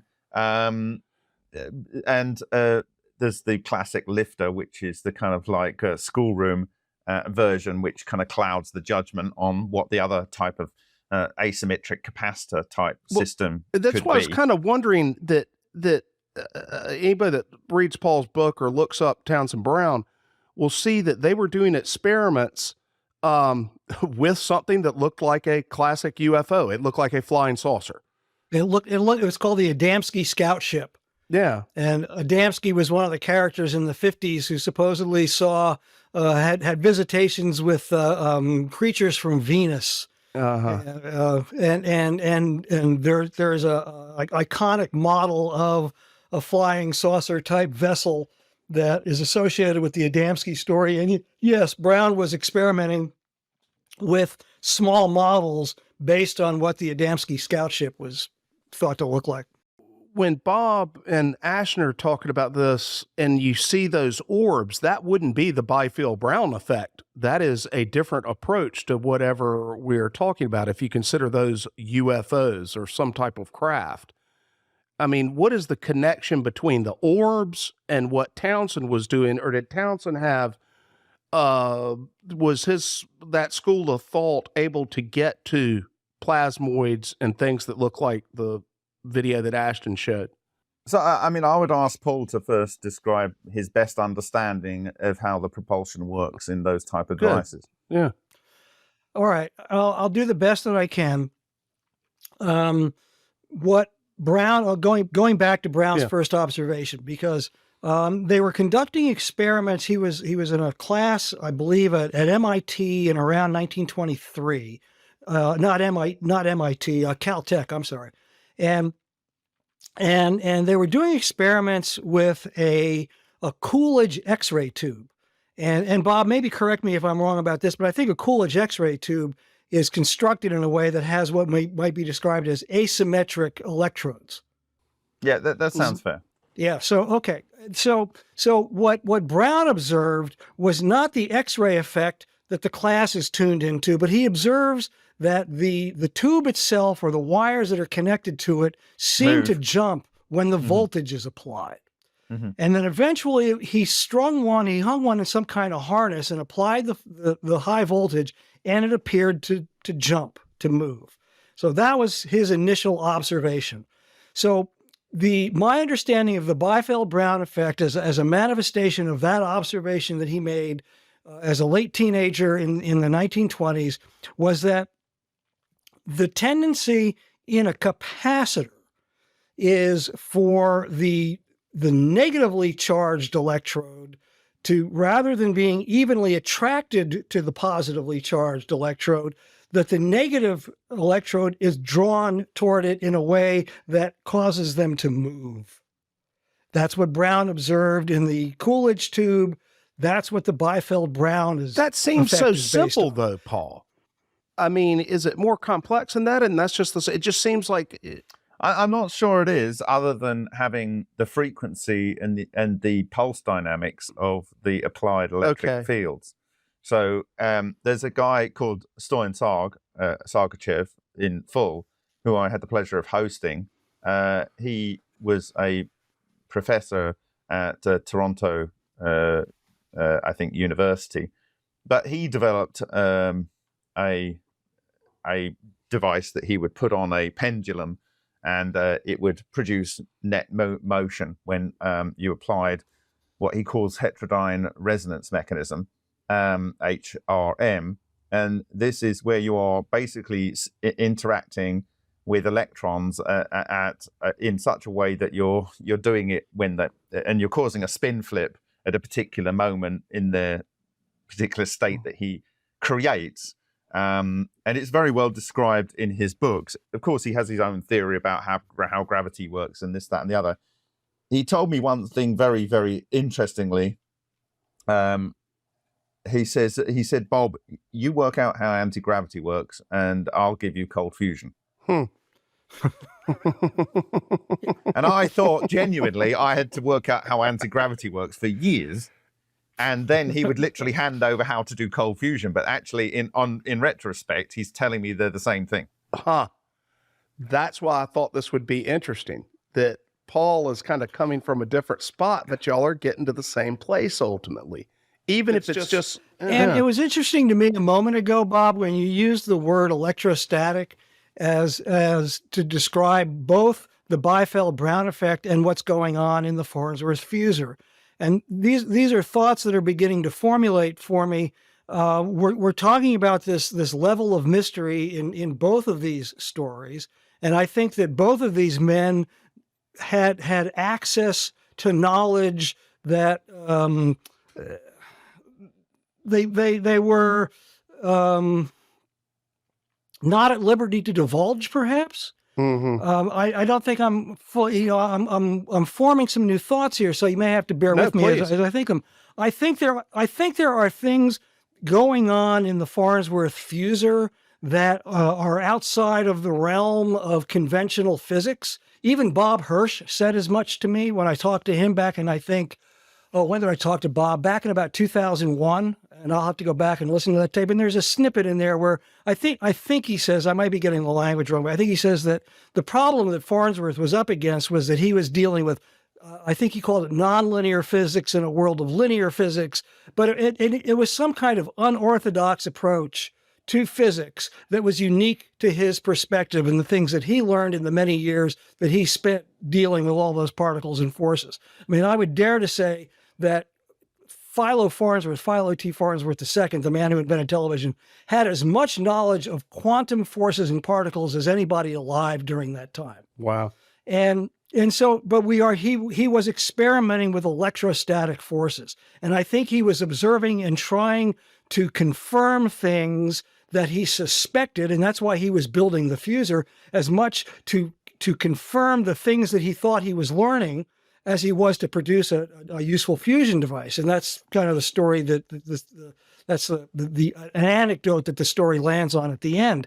And in a similar respect, what Bob is saying is there was something electrostatic in the Byfield-Brown effect. And so I'm wondering now and trying to formulate a theory around the idea that they were both traveling in some similar frontier based on things that we can do with electrostatic forces. And it's interesting to me. I don't think you're wrong, and maybe I can help. Sure. Help with potentially some formulation of more thoughts.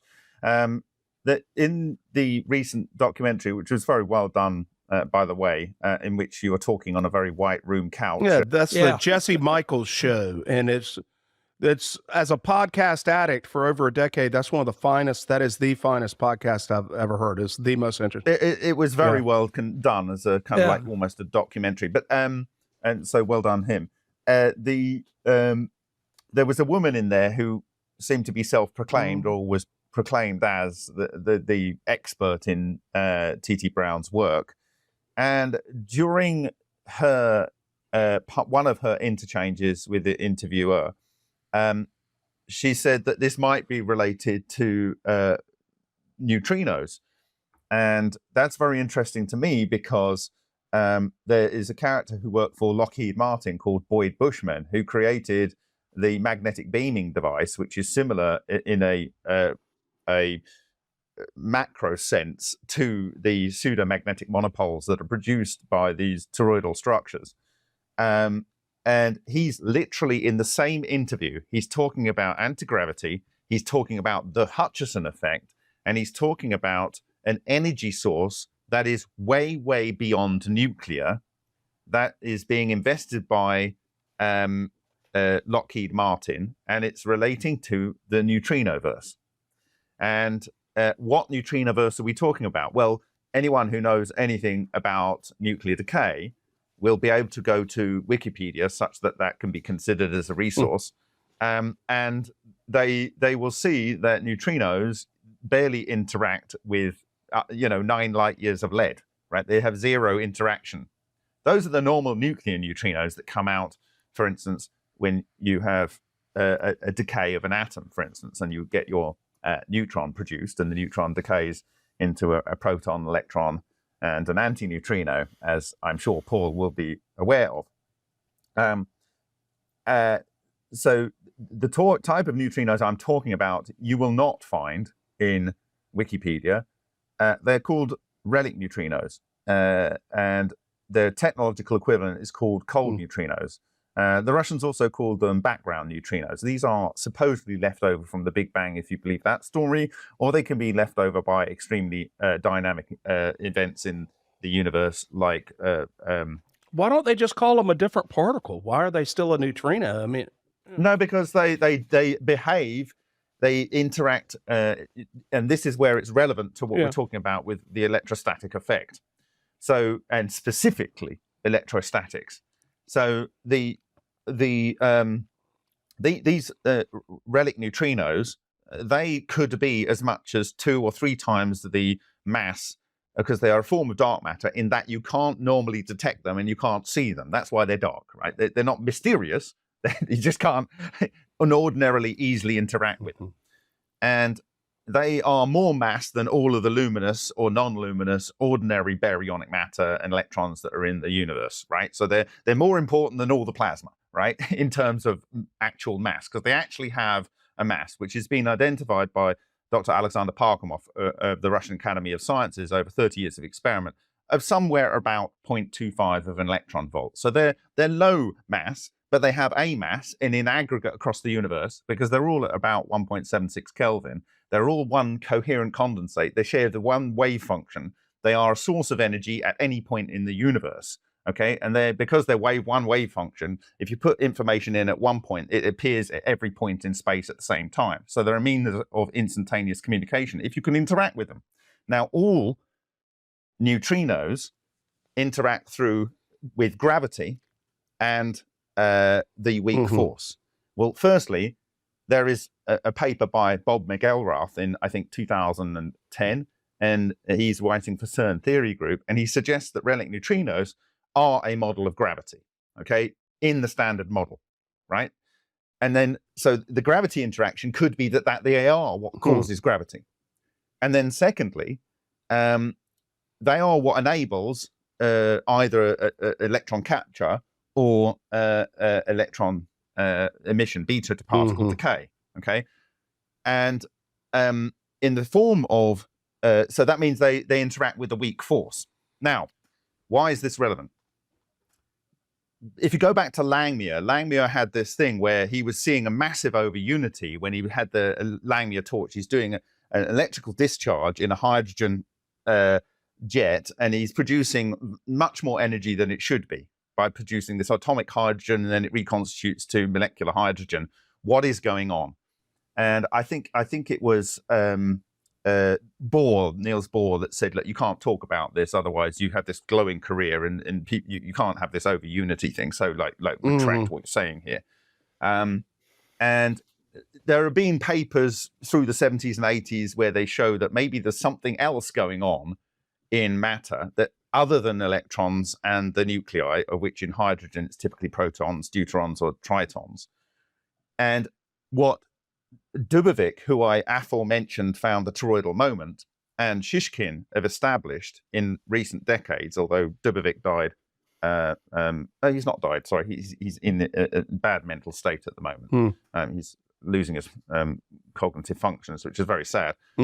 That when you impact with over 5 electron volts a hydrogen isotope, it separates into 3 components: the electrons, the positive nucleus, which is a proton, neutron, or triton, okay?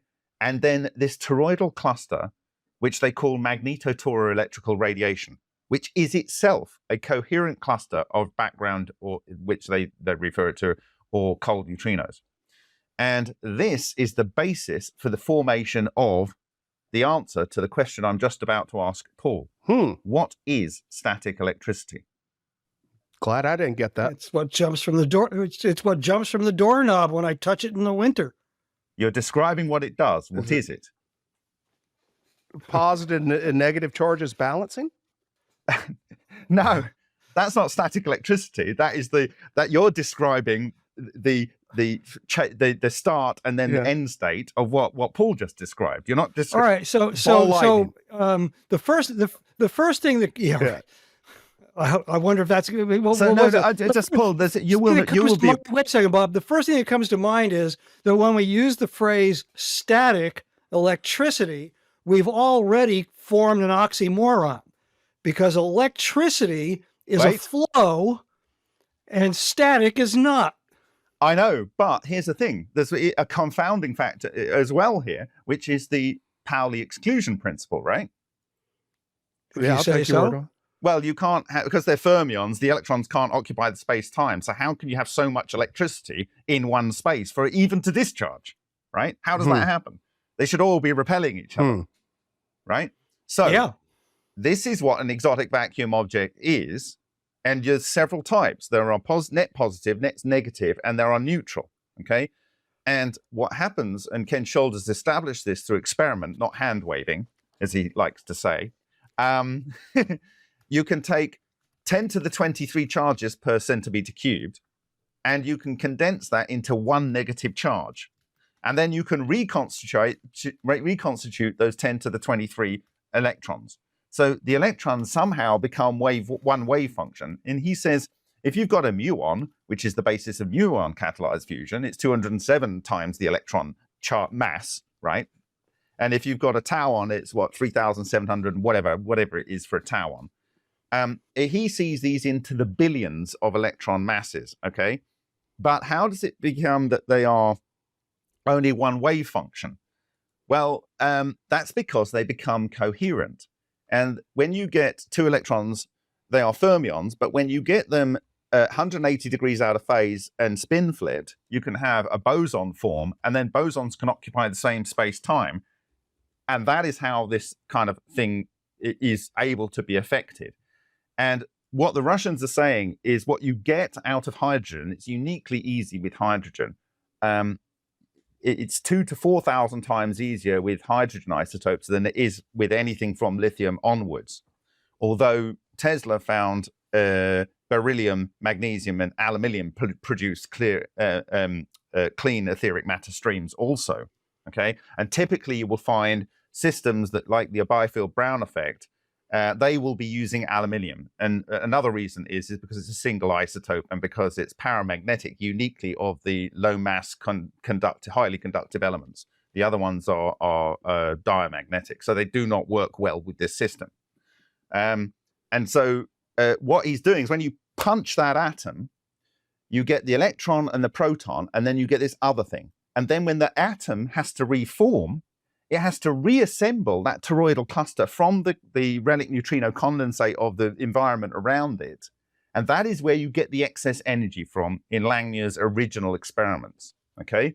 But these clusters themselves can capture electrons around them and ions, and that moves it from what the Russians call a magnetotoroelectrical radiation, which is neutral, to a magnetotoroelectrical cluster. And in that state, it is effectively static electricity. And it is, as Ken Scholder said, totally ubiquitous, okay? And it is a model of gravity. It allows for interaction with the relic neutrino condensate in the universe, and it will work in any medium. It'll work underwater because of the way the whole things interact. It works with wherever there's electrons, so wherever you've got ordinary baryonic matter. And you can, they are scale invariants. You can build them any size. I highly recommend your video in India. If people want to check that out at the technology conference we visited. And did you record another one in Taiwan, Bob? You did not. I did. And actually, that's one of the presentations I'm trying to show. It's called Working with Nature. Yeah, this is very live stuff, folks, that it's funny, we're both talking with archivists and investigators like Paul who are trying to derive information from the past, which is a challenge in itself, you know, with just these scraps. That's why it took you 20 years.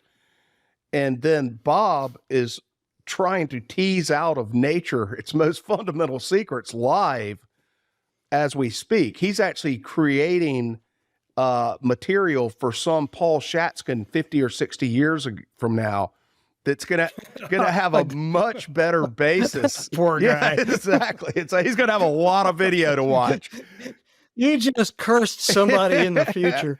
But well, to be fair, it's a sum total of 11 sure years' is. work, but I'm making it increasingly incredibly and you just had a great for win. people to Tell us about, understand. while you're doing it, if you can walk and chew gum at the same time, tell us about the paper that you published with University of Taiwan University. Yeah, so I made a prediction for a cavitation system that was being investigated that I first heard of in ICCF 22 in 2019 in Italy, in Assisi.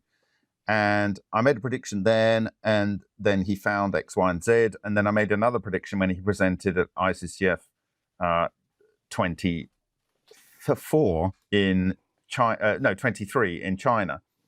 And they went away and did some experiment. I had no idea they would actually take anything I said seriously. And they actually found that the prediction turned out to be true. And I'm basing this all on what ball lightning appears to do in many systems that we've studied. And the net result is that I went and visited him in Christmas last year, and we were putting the final touches to a peer-reviewed paper that is now published in Nature Scientific Reports. And this is the observation of the synthesis of heavy oxygen, that's oxygen 17, from oxygen in water, oxygen 16, and also the synthesis of apparently carbon, but more importantly, neon 22, one of the rare isotopes of neon over 20 and 21.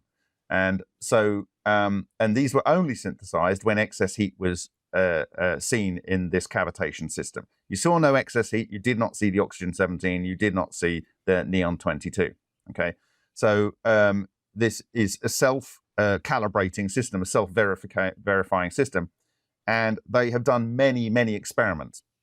And they used the Taiwan National Semiconductor Industry's leading gas mass spectrometry company. They worked independently.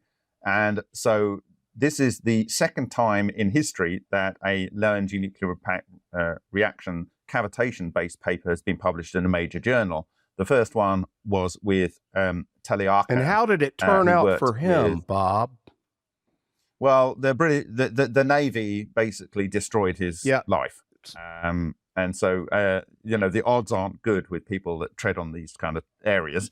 But I literally have been studying samples from this container here when on the 29th of December, I was in the labs in Taipei, and he showed me this big bag of stuff, which was much bigger than this bag that they extracted from this reactor that they'd run in 2021. I said, can I have a sample of that? And he goes, I've already prepared you one.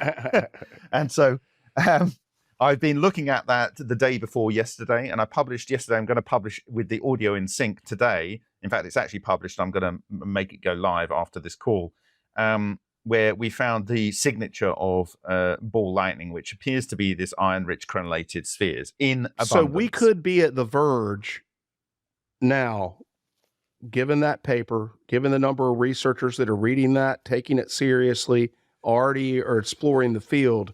Do you think we're getting very close, Bob, to some of this stuff being utilized? I think it's as I said to you, I had a call just talking through things with George yesterday. It's got to the point where, for me, it's frankly boring to find these things because it's so predictable now, and it's across all cold fusion systems and all plasma systems.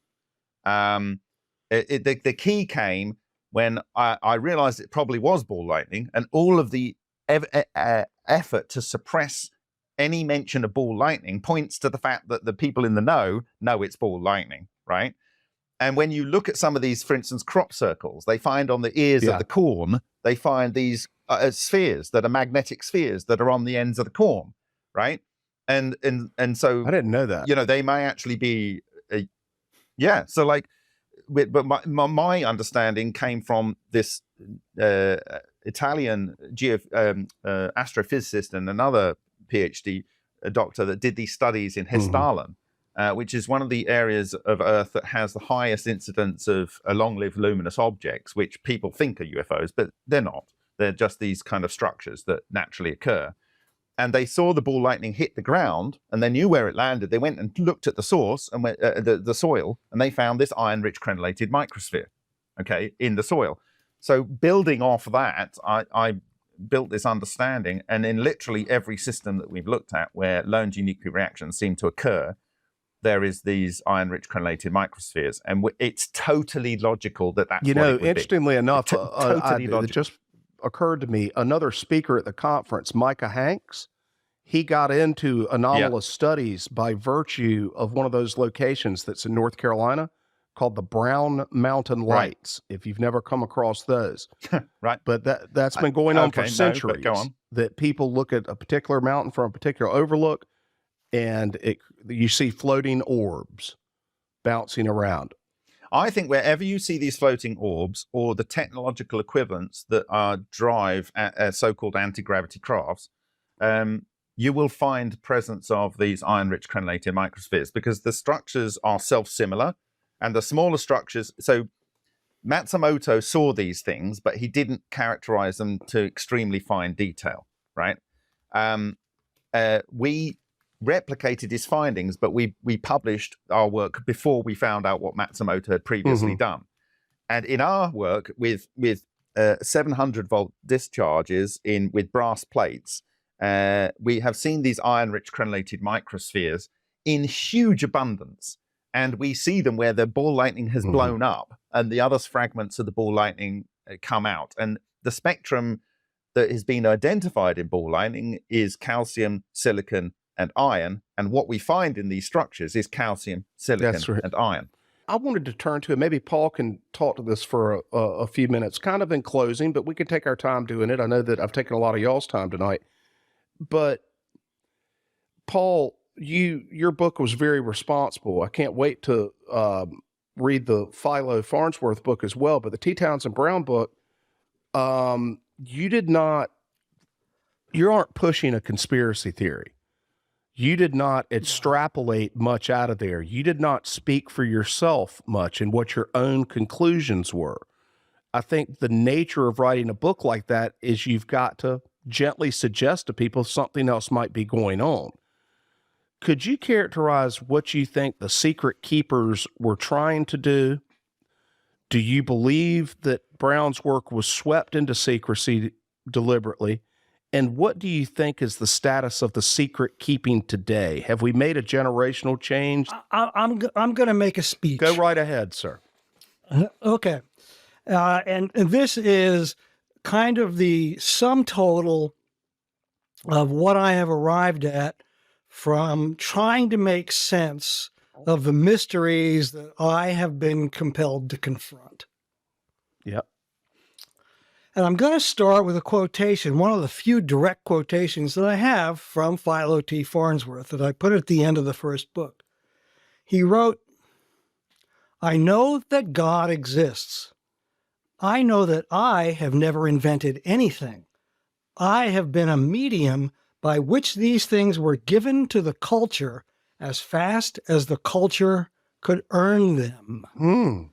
I give all the credit to God." So there's something appropriate here because we're going to have a cosmic conference. I personally have no affinity for the word God other than when I'm swearing. but I believe strongly that there is some supreme intelligence in the universe. And what Farnsworth is inferring here is that supreme intelligence is metering knowledge out to humanity as fast as humanity can absorb it. And we have demonstrated, let's just say, our limited capacity to absorb these things. And the example that I use is, we'll go back to the year 1905.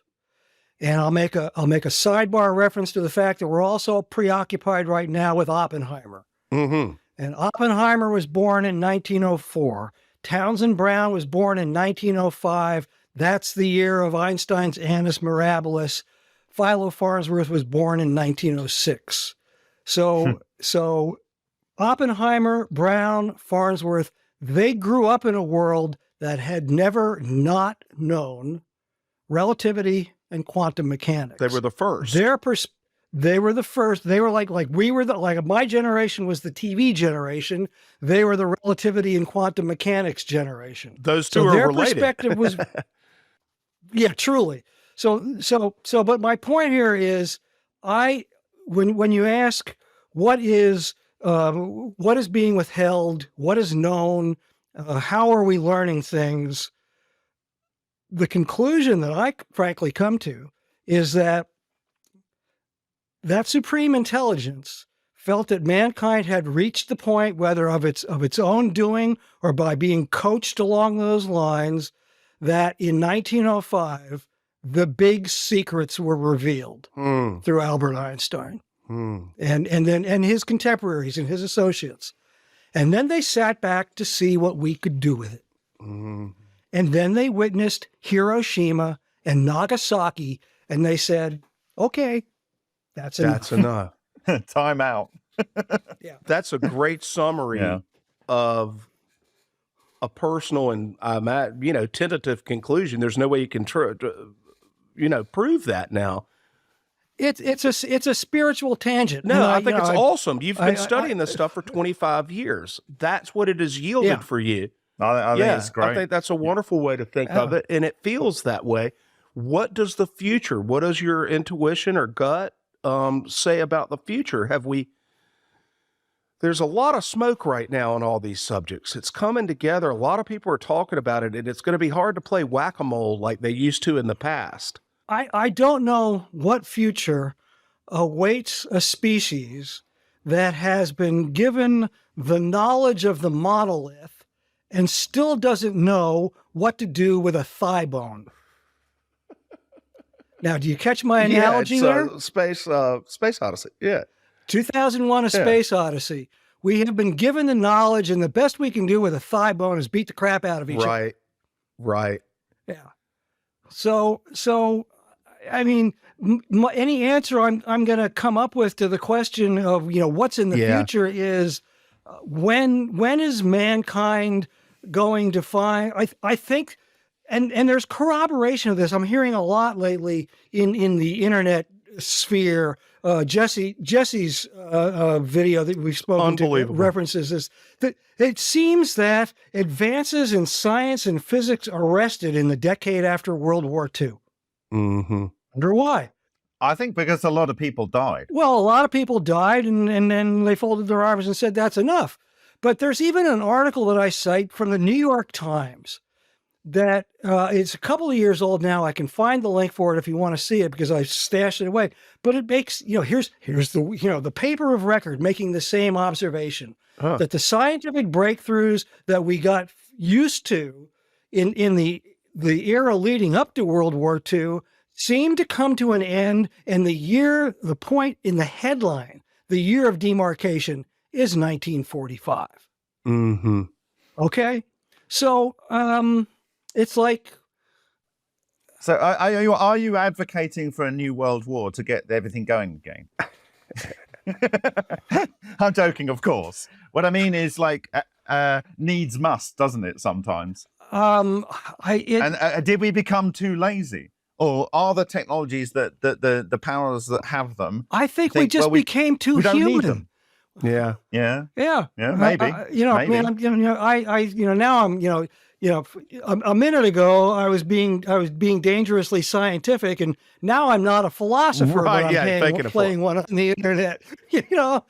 But we have already seen, and we have already had access to the most creative. Yeah. And the most destructive powers in the universe. Right. And we talked about this earlier. I'll make this assertion because one of the things that intrigues me the most is that when we talk about Oppenheimer and the march to the bomb, we're talking about the cosmology that Einstein introduced in 1905. But the fact of the matter is that the screens through which you and I are looking at each other derives from the same cosmology. Mm-hmm. The first paper that Einstein introduced in 1905 was the photoelectric effect, which makes all this video technology possible. Mm-hmm. So why are and it's also what got him the Nobel Prize. And that's what got thank you. Later. That's exactly what got him the Nobel Prize. And you could almost go so far as to say that by giving him the Nobel Prize for the photoelectric effect, it's actually aspiring to a higher ideal than it would have been to have given him the Nobel Prize for E equals MC squared, which does have the potential to deliver great benefits, but so far has only generated great destruction. So how appropriate is it that this technology that gives humanity the means to see and learn of each other is what Einstein got his Nobel Prize for, and not what we have since also learned how to use to destroy all life on Earth. So I actually think we haven't got to the point of the most destructive and the most creative. I think we stopped when we found out what the possibility is that can create the most constructive and creative. Yeah, we don't need more destructive technology than we've already got. But this is what I'm saying is that's what Martin Fleischmann and Stanley Pons observed. And it is ball lightning in its form. I do have the presentations up if you want to. Well, All I right, want let you me finish that train of thought here, because I'll wrap it up. Yeah, oh, sure. You know, I mean, what I'm getting at, you asked me what the future contains, and the presentation that I'm going to do at the Cosmic Summit, it's going to start with the last scene from Back to the Future, the very first Back to the Future, where Doc Brown, whose initials, by the way, are T.T. Brown.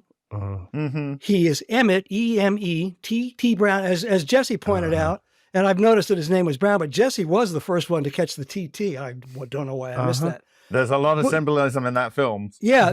So you know what the future conceivably offers technologically is fusion energy and maybe time travel or intergalactic travel. Interdimensional access.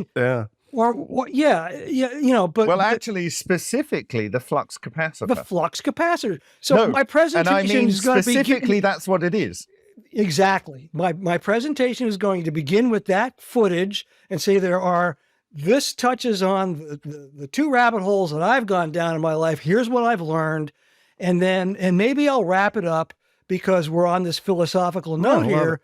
For now, I'll wrap it up with this other thing. This philosopher I encountered recently, Edward O. Wilson, who said the problem for mankind is that we are confined by Paleolithic emotions.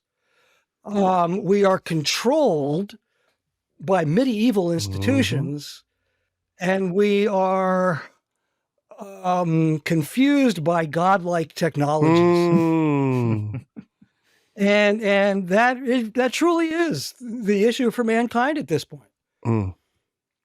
So let's get past the Paleolithic emotions, and for Christ's sakes, the medieval institutions, and then maybe we can figure out what to do with the godlike technologies. It is a challenge, the institutional issue. It sure is. Yeah. Bob, thank you, Paul. That is that's a wonderful summation of a lot of thinking you've done on this, and I think that's what I'll try to bring to the entitled to summit. be philosophical on this subject. You've done your homework. Yeah. Bob, show us what these creatures look like, and then I want you to address what you think the status of the history hiders and secret keepers are, and whether there's any hope. But go ahead and show us some eye candy first. Let me see. It's uploaded. It's now saying loading slides. I've never been through this process before. There she goes. There she goes. Hey, there we go. Right. Okay. So we have this one. Is that going to give me what I want here? Actually, this is actually showing me a different presentation. That's interesting. Hold on. All good. Take your time. Well, I can find. So, to cut a long story short, in a Hutchison sample here, I found 4 quantization levels of toroidal structures. One which is too small to resolve on this one, so we'll forget about that because you only need a wheel within a wheel within a wheel to produce a stable structure. So this is an outie, this is an innie, and at that dimension, if you rotate that 90 degrees and put it here, you produce this level. And if you take that, this is actually the same one as this one, but you can see the apple core going through the center of the torus structure here on the aluminium. And then if you take this one and you put it on here, you end up with 48 structures going around the outside. Okay, we can't see your cursor. And so I can't. Right. So the bottom right of those 6 images is got 48. The ones to the 2 left there are the substructure below, and the one on the top right is the lower level quantization. And that led me to this particular structure, Paul, which is the wheel within a wheel within a wheel. And when I was describing this structure, I said that essentially this is fractal all the way up and all the way down. And it was much later that I was presenting data, and then the Russians came out and said, look, this is what we were doing in electrodynamics research. But it's very similar to this work by John Archibald Wheeler from 1954. And if you can imagine this structure, which created the bottom right thing here, if you can imagine similar structures colliding from Bostic and Nardi's work with the impact plates, you will see that it is this D4D structure that they reported in their 1980s paper at the end of their attempts to create fusion technology from the H-bomb. And they literally described it as a spoked torus or whatever in a D4D structure. Okay, so I don't know why this presentation has the slides in it that it has, but anyway, this is if I can flip and to a different presentation. Maybe I can go here. This actually gives me the slides I wish for. And essentially, it forms this structure that you can see here, which is if you take this structure that you see from this 814 BC stele from Sumeria, it's actually pretending to be one that was from thousands and thousands of years earlier, because the king that had this carved used much more ancient script on the side of this stele. So there's a whole story that he was trying to fake the fact that this was an old stele, but maybe he was trying to say that this is actually current knowledge. This has got 23 divisions. If you make a full half circle, it would be 24. And of course, if you made a full circle, that would be 48. Okay. And I wanted to find out what this was. And I went to the British Museum's website and it said, this is the flying disc of the sky gods. Right. So literally the thing that is, and then it was later when I had the Russians come out with these papers by Zverblis and Nevesky, that someone did a simulation in a 3D software. It turns out that 48 is basically the maximum number of divisions you can have. But very simply, it comes from Winston Bostick's work, Paul, which you can see here in Plasmoids, where you have an electrical discharge between two deuterated tungsten electrodes. It forms a flux loop, which then reconnects into a torus. And when you fire multiple of these over a magnet into a center, it forms a tori of tori, which is the first structure that can produce a toroidal moment, which Bostick never actually recognized. And like I say, it wasn't recognized in the West until 1997. And into these structures, you can imbue, this is the structure of a non-radiating configuration. This is the structure of an anapole. But you can see this 2017 in the major scientific peer-reviewed journal description is saying the physical significance and detectability of these potentials are not established and are being actively discussed in the literature. This is how far behind they are, because this is Ken Shoulders' formerly classified 1987 book, EV, A Tale of Discovery. And he said, there appears to be an incredibly large number of useful phenomena yet to arise from using the potential effects that are not immediately accessible to the forces of electromagnetic fields. The phase-determined force-free world will certainly be another chapter somewhere in the future. And it is only the vector and scalar potentials, and it shows here the vector and scalar potentials. So we found these in many different systems, but it comes down to magnetohydrodynamics. And what you're seeing here is hydrodynamics as a smoke ring in air. This is a smoke ring in air with a laser cutting through it, so you can see the flow dynamics there. And these are some videos that I took in water of the flow dynamics. And when you look at these things, they can travel through medium. They're extremely stable. And particularly in this example, when you see this video play, you can see all the dust particles in the water drifting around in random directions. And these things are shooting through at a high velocity. And they don't seem to care about where the currents of the water are. And it's very typical of these systems. And essentially, the phase singularity that's produced is the same as this in a Penrose staircase. This is a Mobius strip. This is the phase singularity of the tori. And this produces this Russian work, which produces a glowing ball at a distance from this Mobius strip, or what's called a zero albedo structure, where it's extracting, this is called single bar thermal extraction, energy from a distance. And with these two devices, you can create fake UFOs and manipulate matter at a distance. And this is from research done by Schatzkin in the 1980s in the Soviet research field. Okay, so this is the toroidal moment. Current going round, magnetic moment, current loops in a loop makes a magnetic moment. This is the minimum. We made them. This is the physical manifestation in one of our experiments. This is a physical manifestation. And it has this destruction zone down here, okay, where the tungsten here is being torn apart. This is a diamond layer. This is carbon. And these are all the elements typically in your body, which were not in the original material. And so it is this structure here, which is literally the sacred geometry. But at the core, you have a magnetohydrodynamic structure. So you have a vortex one way, a vortex the other way. This is exactly normal magnetohydrodynamics. It's also the flow pattern that you will get off an aerofoil. So you can go and see 1950s experiments where they have an aerofoil going through water with dust on the top, and you can see these exact these exact hydrodynamic structures, but with it's a magnetohydrodynamic flavor. And it is exactly the yin-yang. And so we have experiments that a 3-year-old can learn to conduct and complete in 7 minutes. They need the skills of being able to pour water, fold aluminium kitchen foil, and press a button. These are the challenges I put to the scientific community. Are you able to pour water into a vessel? Are you able to fold aluminium kitchen foil and press one button? If you can, then you can replicate this experiment that produces this exact structure. That's much more complicated than looking through Galileo's telescope. They got to do 3 things. It is more complicated than looking through Galileo's telescope. It's the same phenomena, though. But look at the rewards you get. No one took you up on that. Look at the rewards you get. Actually, the US Army did, but they didn't report back. Other people have taken up. My brother most recently took me up. He found out about it, and one day later, he replicated the effect with stuff he had lying around his house. Could you show us the video of that experiment?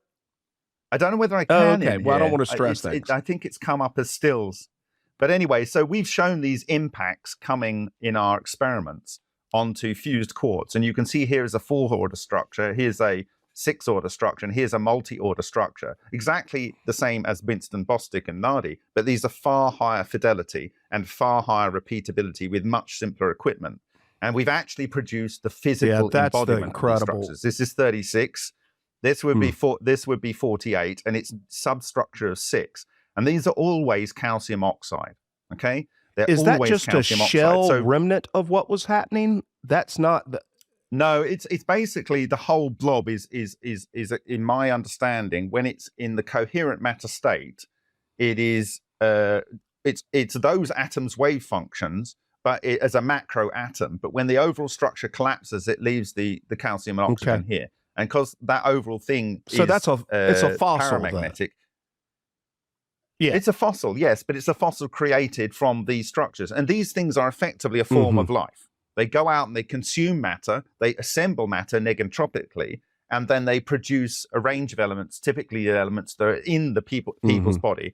And I believe this is the flower of life because it is the fleur de lis. It is that symbol, right, with the ring. The ring produces the fleur de lis, and that is on the Sumerian sculpture of the flower of life, with people picking from the flower of life. Well, Bob, this is very important. So that aspect, taking it from the ancients and saying that they had that, that's one of the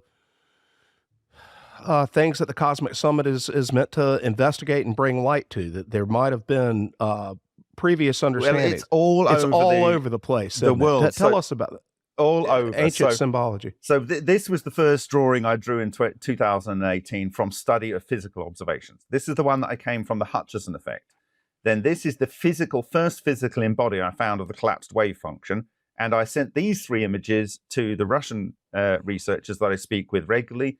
I missed their meeting today, but anyway, because I'm here. But they sent back this 1988 research where this is a Tor within a Tor within a Tor within a Tor, and they described the formation of these in exactly the same way that I described the formation of this structure here.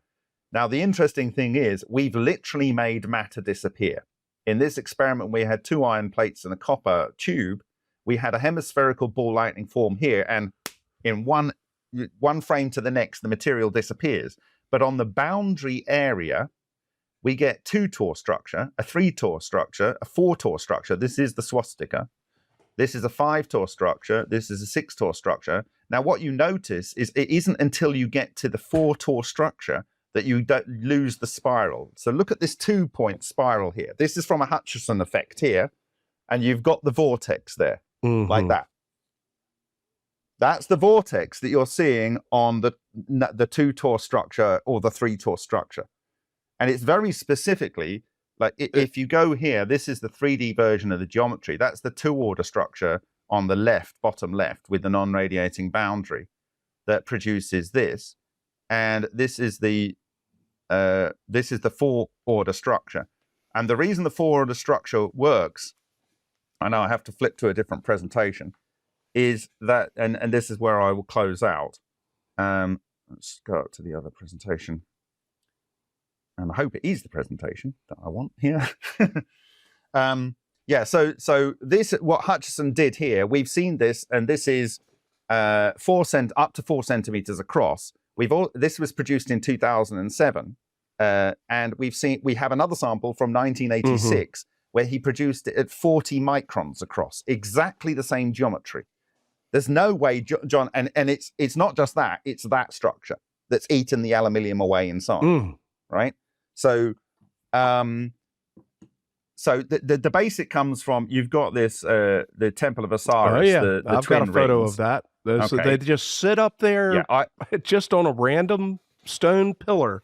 Yeah, it's amazing. This is exactly the structure, and this is under the right foot of the left hand. No, the right foot of the right temple dragon, faux dragon, that you see in the middle temple. That I had the pleasure of putting my hand on when I was 18 years old in Beijing 33 years ago.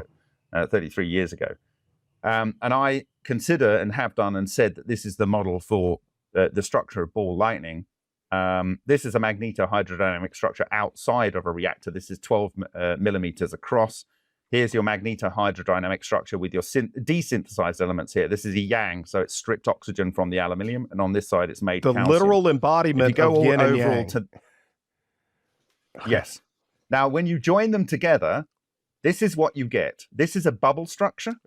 This is the same. At the bottom right, you have a 1969 NOAA thing. And the reason the water is flowing extremely fast here, but the actual air direction is in a different direction on the bottom right, where you can see the smoke, is because the neutrinos are interacting with the basically the prana, the chi, the life force is interacting with the electrons in such a way that they don't behave the way normal electrons do. So the speed of the air can be incredibly fast, but it has an event horizon next door. So the black water is extremely fast air movement coming into this water spout. This is the same in the top center of the image. You're seeing an independent experiment, and it's exactly the same formation as galaxies. You get 2-arm spiral galaxies, bar spiral galaxies. You get 3-arm spiral galaxies, but by the time you get to 6, it becomes a ring galaxy, and you're going to see why. Here's your 3-order structure. So these are triangular vortex pairs. These are holes cut into stainless steel, and each side has a triangular hole. And there's a little circular, this is top right, there's a circular blob in each of the corner. That's because of the matter that's synthesized in the corner. You can see the triangular hole in that experiment of ours, and this is how it forms. With the triangular system, you again have these beams. So look, here in the 2-order structure, you have these disruption beams that come out, right? In the 3-order structure, you have the disruption beams that come out. But when you come to the 4th-order structure, the swastika, right? They actually go into the non-radiating boundary of the next Tor around the loop. And therefore, you do not get a vortex coming out. It actually becomes a directional beam, which you can either push things away, or you can tractor beam things in, or you can disintegrate matter, or you can force energy into things. Here's a 5-order structure. You can see the disruption area is very much inside the non-radiating boundary. And when you get to 6, the structure goes inside the apple. And that is the first totally stable structure. 6, 6, 6 is the total stable structure. And there you have the breakdown of the sacred geometry. So you've got the Vesica Pisces, which is the first symbol of the Christian church, in there. And you also have the Chi Rho, which predated Christ. Wow. And it is the same as Chi Rho. So Chi is the life force, and the Rho is the density with torsional flow. And so this is how to create matter and destroy matter. And we physically can do this in our experiments. And it's also because what goes through the center is it can interact with relic neutrinos. You are able to produce a propulsion in any medium, in water, in air, and in space. And you're also, the non-radiating boundary is like a Star Trek shield. And that is why we have this copper instantaneously disappearing here on the bottom left. It's able to make something completely disappear instantaneously. If this knowledge has been exploited with big money and big brains and kept secret. What the hell are they doing with it? Is it the thing to make the missile from Kim Jong-un disappear? And they're just yes. So like you can actually cause a weapon to destroy even if you bury it underground. And I believe that's what happened to the scientists when they detonated a nuclear weapon in North Korea during the first during Trump's tenure. And Bob, you know, they were testing. Yeah, I didn't. And you can do one in flight using the same I kind of technology. wanted to give you kind of in closing, give you the floor here to give, just like Paul did, your summary of what you think the posture is today of the history hiders and secret keepers and whatnot. Do you think is it at all hopefully analogous to UFOs, where it's just getting a little too much and there are good guys and bad guys on the other side? So give me your take. Here it is. Firstly, this technology was known all over the world prior to the previous cataclysm that was probably caused by the Younger Dryas. Which also leaves crenulated iron spherules. Yeah. Of course it does, because this is a natural process where if you ever have charge separation and extreme hydrodynamic shear, it naturally forms these structures, right? And they will naturally form iron-rich crenulated microspheres. Oh, no. I was just jumping my way. I'm sorry. So this is the key. So that event, and I'm debating whether the use of this technology in anger caused that cataclysm, and it wasn't coming from outside. It was actually because of the use of weapons using this technology. Wow. I love you tying it back to the Younger Dryas event, because believe it or not, folks, this stuff all does start to converge at some point. Now, I think there was a war using this technology, and when Jesus said the meek shall inherit the earth, it is actually the wrong translation of the word praus from Greek, and it should be those that know that they have great power but choose not to use it will inherit the earth. And he decoded, because if you go to the 236 BC shield coins from Macedonia, they literally have chi rho with the line through, exactly the structure of ball lightning, and they call them the thunderbolt shields. And the thunderbolt is the leader for ball lightning. It is ball lightning. So they knew 100%, but Jesus decoded this, and that's why they gave him Jesus Christ, because Christ is chi rho, Christos. He wasn't called Jesus Christ. They gave him it because he worked out how the technology works. Wow. Right? And so I wasn't spiritual or whatever, but I have to accept that every ancient text and so on. So I lived in India for the best part of 10 years. Every single temple in India has a right swastika and left swastika. This is a yin and a yang.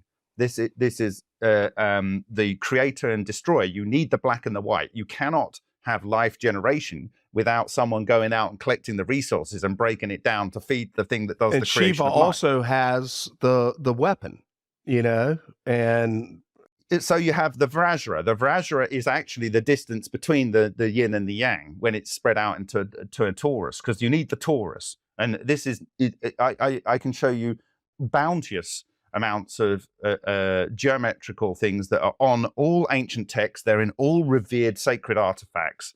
It was known, if you go to Japan, every single temple is marked with a swastika. All over the world, they mark swastika. Why? It's the first stable structure that you can produce using this technology. And I worked that out from looking under the microscope, and it's the only option. So what is the thing here? It was rediscovered, I suspect. So if you look at what the leader of the Third Reich had, I need to avoid his name because we might be put on YouTube, right? He used this particular symbol, which if you look on the other side of the flag, it had the opposite rotation, because it was like you had one on one side and one on the other. And he also used the Maltese cross. The Maltese cross is the symbol of God-controlled power. And the first time I put that in a presentation was the first time I ever used any ancient iconography, because it was used by the Order of Electrical Engineers, for the first Order of Electrical Engineers in the UK in the 1800s, right?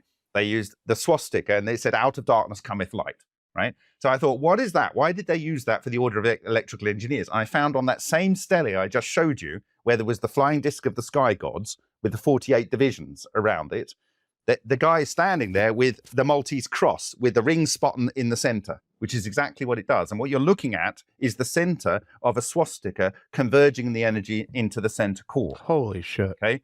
So, and so this is the sacred geometry. It is the great knowledge. It is the great power. And when you know it's so unbelievable simple, so the Navy, who are the players here? The Navy would have been the first to research this. Why? Because I have shown and proven categorically that the cavitation structure produces this non-radiating boundary, which causes, according to David Freiberger of SLAC, the collapse of baryonic matter. And it basically collapses instantaneously, and you get these hemispheres cut out of metal. It would have been their job to find out why that happened. And it is the Navy that has controlled cold fusion ever since. Hey, Bob, ever since. That is wonderful summary, man. And I think we got to wrap it The up future until the Yeah.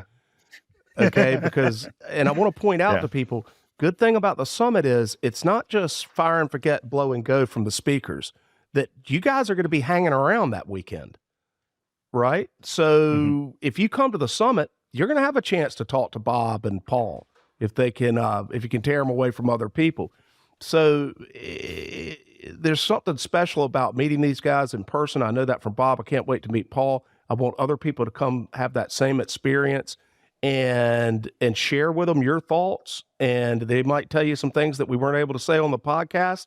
It's just it's a fascinating field, and we're all very fortunate to kind of be at the vanguard of it. And these are two brave, curious, indefatigable men. And I should have pointed that out as true as Ashton too. All three of you, ain't nobody going to stop you. Y'all are digging to the bottom of that damn hole. Everybody else be damned. And I appreciate the hell out of that. That's why you're just the kind of folks that we're going to have in June, and we're going to have 30 of them. So thank you so much, fellas. And I'm looking forward to it. I'm looking forward to it. Thank you, George, for hosting this, and great to meet you, Paul. I'm looking forward to having more time to explore the TT Brown effect in particular. That's great, guys. I'm happy. Thank you. All right.